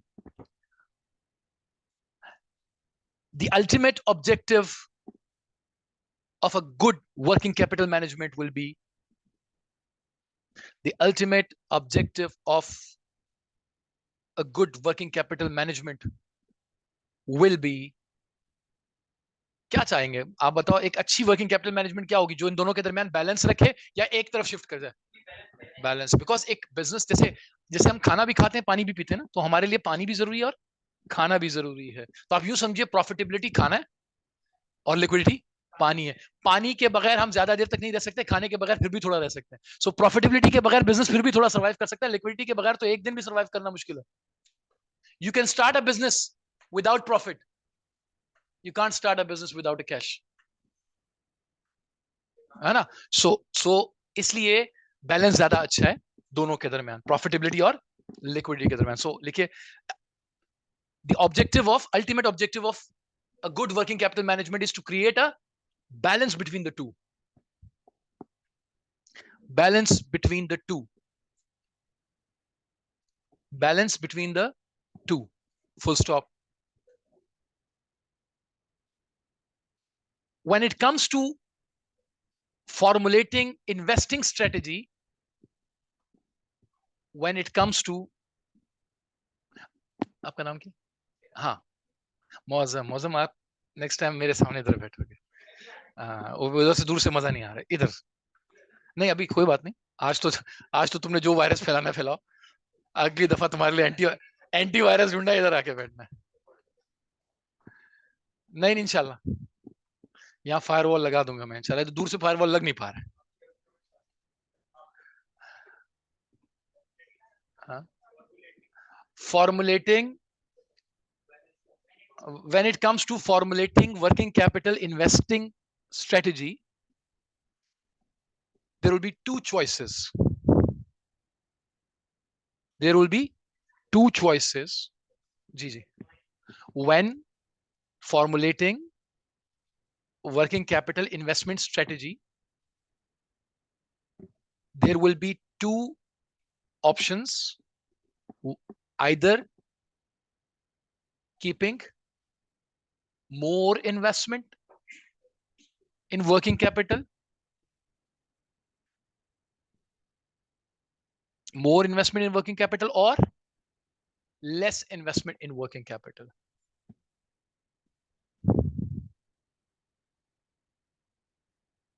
Full stop. अब नेक्स्ट पैराग्राफ में,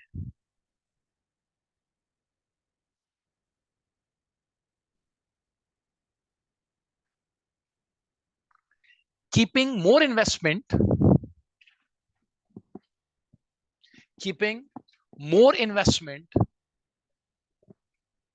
will improve, keeping more investment will improve what? Liquidity. Keeping more investment will improve liquidity of the company at a cost of profitability, and vice versa. And vice versa.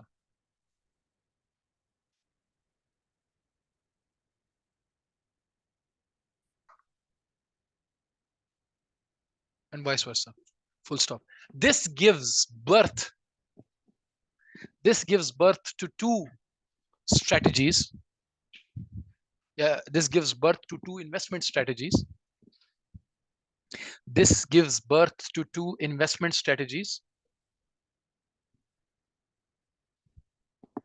One क्या थी? दो strategies. Aggressive, number one. Number two, conservative.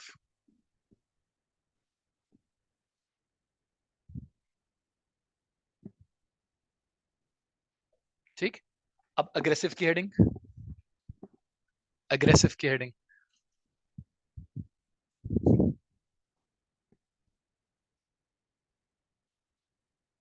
Aggressive heading दे दिए.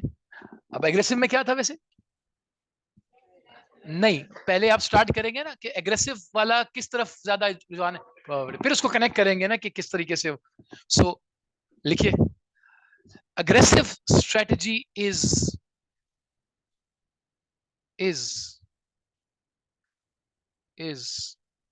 more towards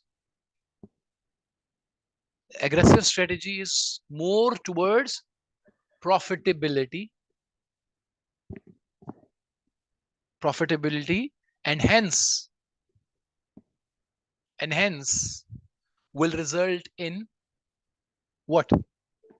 Low investment in working capital, and hence will result in low investment in working capital.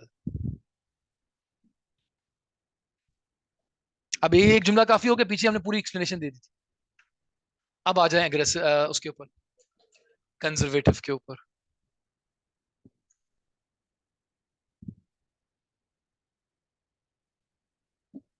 Conservative strategy on the other hand,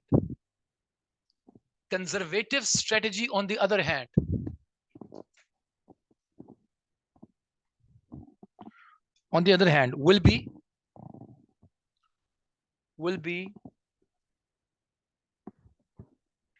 inclined towards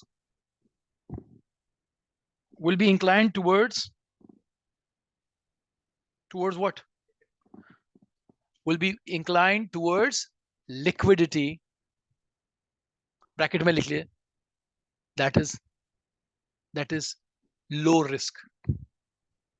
risk को कम करने चाहेंगे conservative वाले, risk नहीं लेना. That is low risk, bracket close, and hence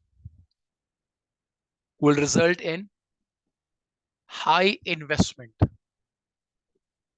level investment in working capital.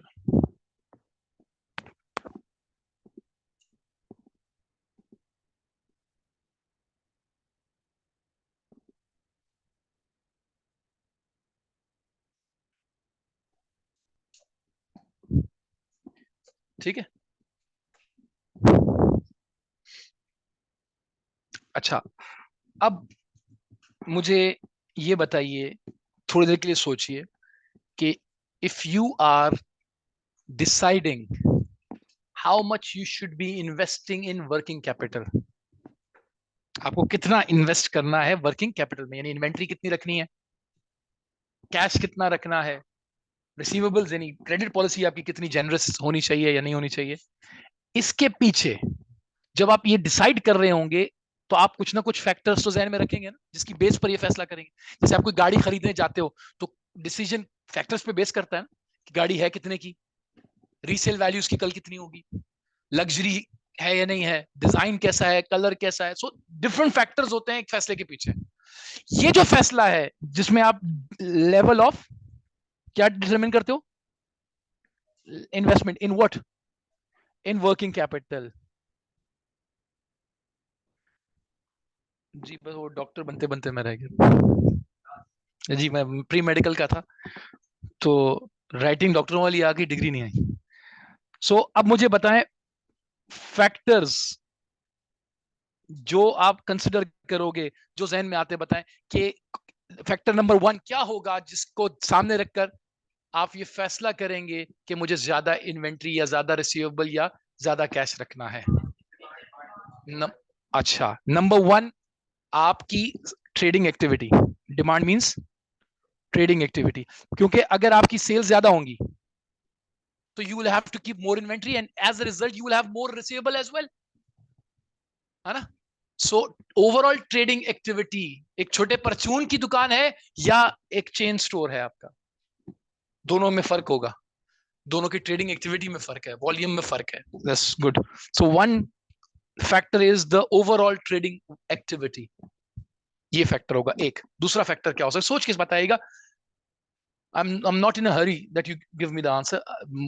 More important ये है कि आप सोच के प्रैक्टिकल एस्पेक्ट से देंगे ना तो एग्जाम में भी आराम से लिख लेंगे। हाँ हाँ, nature of business, very good. Business का नेचर भी तो एक फैक्टर है यार। मैन्युफैक्चरिंग हो, ट्रेडिंग हो, सर्विस सेक्टर हो, क्या हो, किस तरह के बिजनेस हो, वहां पर क्या नॉर्म्स हैं, वहां पर इन्वेस्टमेंट क्या रिक्वायर्ड होती हैं, वो बिल्कुल जबरदस्त। टू जी, वो नेचर ऑफ बिजनेस लाइक मतलब क्या। हाँ, इन्फ्लेशन और इकोनॉमिक इन्वायरमेंट जो है वो भी एक मैटर करेगा कि किस किस्म के इकोनॉमिक इन्वायरमेंट में आप ऑपरेट कर रहे हो। ठीक है। 4,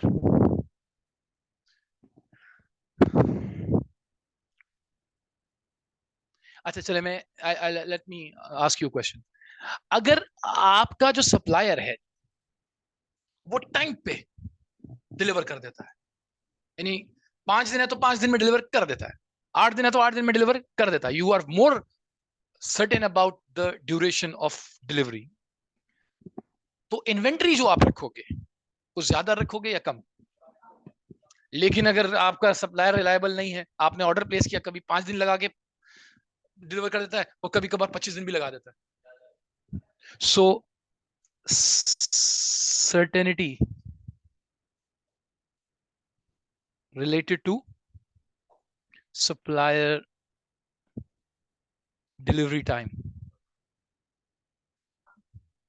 supplier कितना reliable है when it comes to delivering goods on time। good। 5, ये बताइए, ये बताइए अगर आपकी आपकी क्रेडिट पॉलिसी जो है वो जेनरस है क्योंकि आपने मार्केट में compete करना है, तो आपकी लेवल ऑफ इन्वेस्टमेंट ज्यादा होगी इन वर्किंग कैपिटल या कम होगी। ज्यादा होगी क्योंकि आपकी क्या चीज ज्यादा होगी, रिसीवेबल ज्यादा होंगे, so you will have more investment in the form of receivable, है ना। तो जो पैसा आपके पास होना चाहिए था और आप कहीं इन्वेस्ट करते हो वो अब किसके पास है, आपके कस्टमर्स के पास पड़ा हुआ है। So credit policy of company, यानी हमारी कंपनी। अच्छा, credit policy of our company, जिस तरह credit policy of our company है इस तरह क्रेडिट पॉलिसी ऑफ सप्लायर। अगर सप्लायर जेनरस है तो working capital investment automatically reduce हो जाएगी क्योंकि आप माइनस करोगे ना पेबल ज्यादा, so your investment will automatically be reduce क्योंकि आपको अब आपको करने की जरूरत नहीं है क्योंकि ज्यादातर वहां से फाइनेंस हो गया।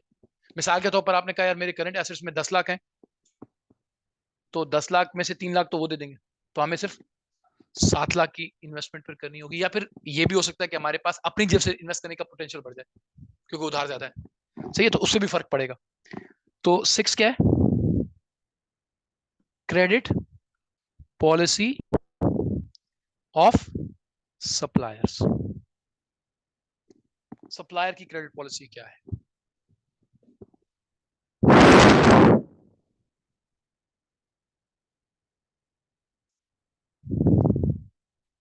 बिल्कुल, एक एक पॉइंट आया है, प्रॉफिट ऑब्जेक्टिव्स, जो कि हमारे ये जो अभी हमने बताया था एग्रेसिव और कंजर्वेटिव, क्योंकि अगर आप प्रॉफिटेबिलिटी की तरफ ज्यादा हो तो इसका मतलब आपका एम प्रॉफिटेबिलिटी है ज्यादा, तो आप एग्रेसिव स्ट्रेटेजी की तरफ जा रहे हो, वरना तो इसको कहते हैं मैनेजमेंट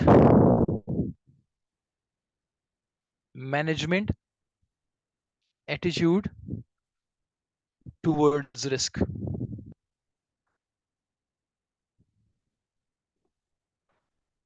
कंजर्वेटिव वाले का एटीट्यूड क्या है? रिस्क नहीं लेना चाहता, सेफ चाहता है। अग्रेसिव का क्या है? रिस्क लेना चाहता है लेकिन against profitability.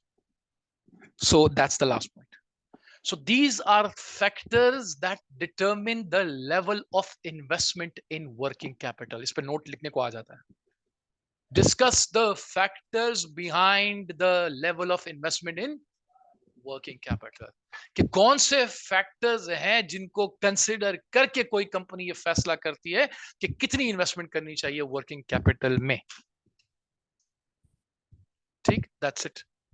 So we are done with the investment side of the working capital. अब आपके कुछ क्वेश्चंस हैं तो पूछ लें। इन फाइनेंसिंग साइड हम इंशाल्लाह नेक्स्ट क्लास में डिस्कस करेंगे।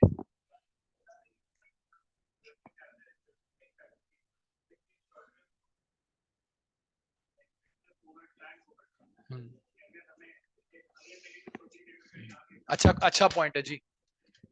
देखिए उनका पॉइंट कि एक ये फैक्टर भी तो हो सकता है कि जो आपको इन्वेस्टमेंट करनी है उसके लिए फाइनेंसिंग किस हद तक शॉर्ट टर्म अवेलेबल है। क्योंकि अगर आपको शॉर्ट टर्म फाइनेंसिंग ज्यादा अवेलेबल है तो it gives you a cushion कि आप इन्वेस्ट ज्यादा कर लो। और आपको लगता है कि नहीं, आपके पास तो short term investment available, financing available ही नहीं है, तो फिर आप अपने आप को टाइट रखोगे, भाई नहीं कर सकते। बिल्कुल सही, ये भी एक वैलिड फैक्टर है। यू कैन ऐड इट कि the opportunity of having short term finance कितनी है। गुड।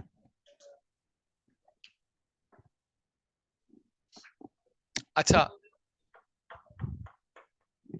सो टॉपिक अभी यहीं तक है। थोड़ा सा how are we going to move forward, and मैं आपको क्या क्या रिसोर्सेज दूंगा साथ साथ, वो जरा समझ लें।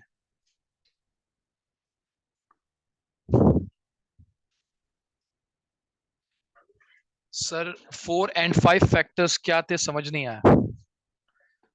फोर्थ फैक्टर ये था कि अगर आपका सप्लायर टाइम पे डिलीवर करता है इन्वेंट्री तो आपको सेफ्टी स्टॉक ज्यादा रखने की जरूरत नहीं पड़ती, तो इन्वेंट्री में इन्वेस्टमेंट ज्यादा करने की जरूरत नहीं है। क्योंकि अगर आपका सप्लायर रिलायबल नहीं है तो आप एहतियातन ज्यादा इन्वेंट्री रखोगे, और अगर रिलायबल है तो आपको ज्यादा रखने की जरूरत नहीं है, उतने दिन की रखो जितने दिन में वो डिलीवर करता है। और फिफ्थ में ये है कि आप कितना जेनरस हो रिसीवेबल उधार देने के लिए। तो जब आपको लगता है यार आपको ज्यादा उधार देना चाहिए क्योंकि आपने मार्केट में कंपीट करना है, कस्टमर्स पकड़ना है, तो इसका मतलब automatically it will result in a higher investment in receivables, और वर्किंग कैपिटल इन्वेस्टमेंट बढ़ जाएगी। लेकिन आप कहते हो नहीं, मुझे ज्यादा उधार देना ही नहीं है, I need to be very tight when it comes to giving credit, अरे हेरे गेरे को देना ही नहीं है और ज्यादा लंबा तो देना ही नहीं है, तो उस केस में your investment automatically will be reduced. अच्छा, एक I will give you people access to Google classroom. उस गूगल क्लासरूम का आपको फायदा क्या है? देखिए वैसे तो आपको आपके टीएसए के पोर्टल पे आपकी हर लेक्चर की रिकॉर्डिंग नेक्स्ट डे अवेलेबल हो जाती है, लेकिन मैंने गूगल क्लासरूम क्रिएट किया हुआ जिसमें वो तमाम टॉपिक्स की रिकॉर्डिंग पहले से मौजूद है, टॉपिक वाइज। उस वो मैं आपको टॉपिक पढ़ाने से पहले रिलीज किया करूंगा। पहले इसलिए रिलीज करूंगा क्योंकि एक अच्छी पढ़ाई का तरीका ये होता है कि जिस क्लास में जो पढ़ाया जा रहा हो उसके लिए पहले से कुछ वर्किंग करके आए। हर स्टूडेंट नहीं करता, बल्कि तकरीबन कोई नहीं करता, लेकिन मैं एटलीस्ट आपको अपॉर्चुनिटी दे रहा हूँ, कभी करना चाहे तो उसके पास अपॉर्चुनिटी होनी चाहिए। तो मैं आपको रिकॉर्डिंग पहले से रिलीज कर दूंगा जो मैंने अगली क्लास में पढ़ाना होगा गूगल क्लासरूम पे। सारी एक साथ नहीं होगी ना, जो टॉपिक मैं आपको पढ़ाऊंगा नेक्स्ट उसकी रिकॉर्डिंग मैं आपको एक दिन पहले, 2 दिन पहले रिलीज कर दूंगा। तो अगर आप देख कर आना चाहेंगे तो आपका फायदा हो जाए करेगा। एक दूसरा, उस गूगल क्लासरूम के अंदर प्रैक्टिस क्वेश्चंस भी होंगे और डिजिटल फॉर्म में कोर्स नोट्स भी होंगे। इसके अलावा आर्टिकल्स भी होंगे। प्लस जब आपका कोर्स खत्म हो जाएगा तो it will be a very good tool for revision, क्योंकि इसमें टॉपिक वाइज स्ट्रक्चर बना हुआ है। तो आपको जिस जिस टॉपिक में प्रॉब्लम फेस करनी पड़ रही होगी उसका लेक्चर आप दोबारा देख सकते होंगे, तो आप रिवीजन के वक्त इसको बेहतर तरीके से देख सकते हैं। तो ये मैं आपको प्रोवाइड कर दूंगा। अच्छा, मैं आपको रीडिंग स्टफ दिया करूंगा और वो दूंगा एक सॉफ्टवेयर के ऊपर। तो सॉफ्टवेयर का नाम मैं अब लिख रहा हूं, आपने प्ले स्टोर में जाके ये सॉफ्टवेयर डाउनलोड करना है।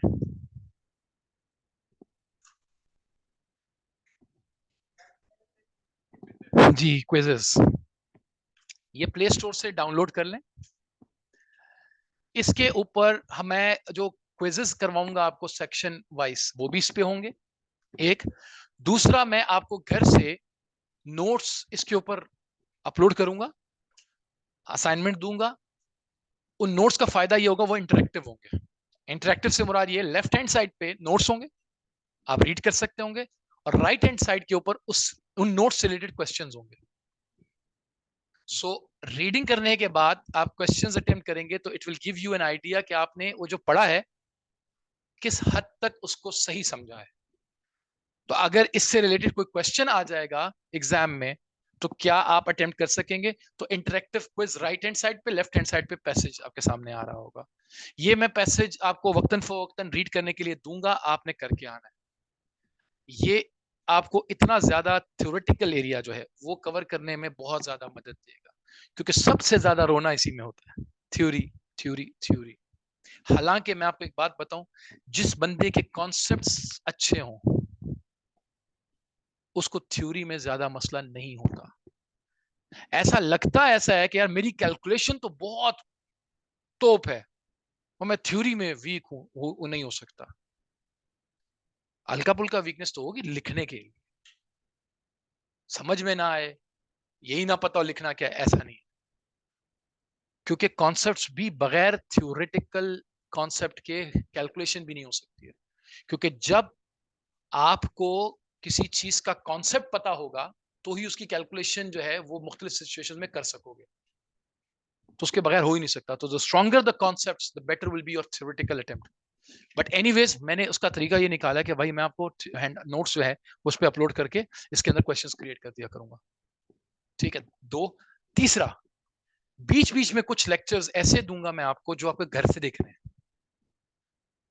वो लेक्चर भी इंटरेक्टिव इस तरह होगा कि वीडियो चलेगी, 2 मिनट 3 मिनट की वीडियो चलने के बाद वीडियो रुक जाएगी और क्वेश्चन, मतलब वीडियो का पॉइंट आएगा जिसमें आपके पास क्वेश्चन पॉपअप होगा।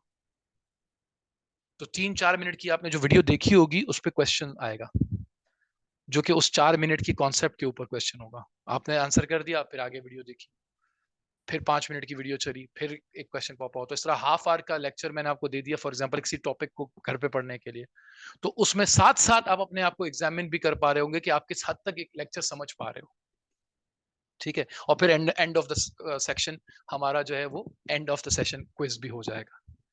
अगर आप मेरे साथ साथ इन तमाम चीजों में चल रहे होंगे, आई गिव यू अश्योरेंस कि आपका रिजल्ट आपके आपके रिजल्ट आपकी उम्मीदों के मुताबिक होगा।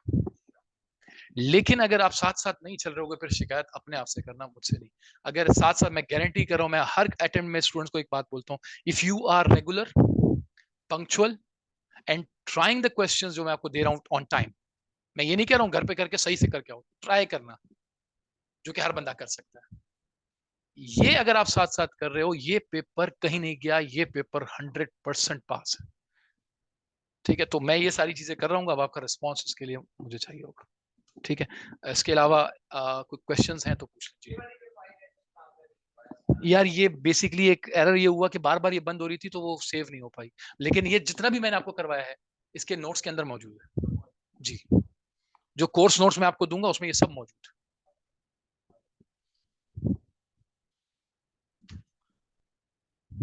लेकिन हमारा सुकून बर्बाद करके चल।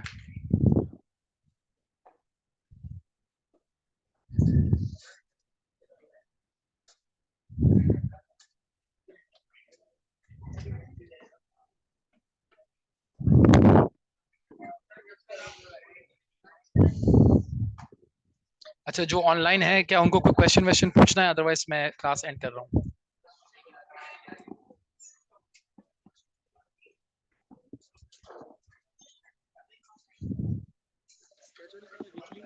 मंडे, वेडनेसडे एंड फ्राइडे अभी फिलहाल।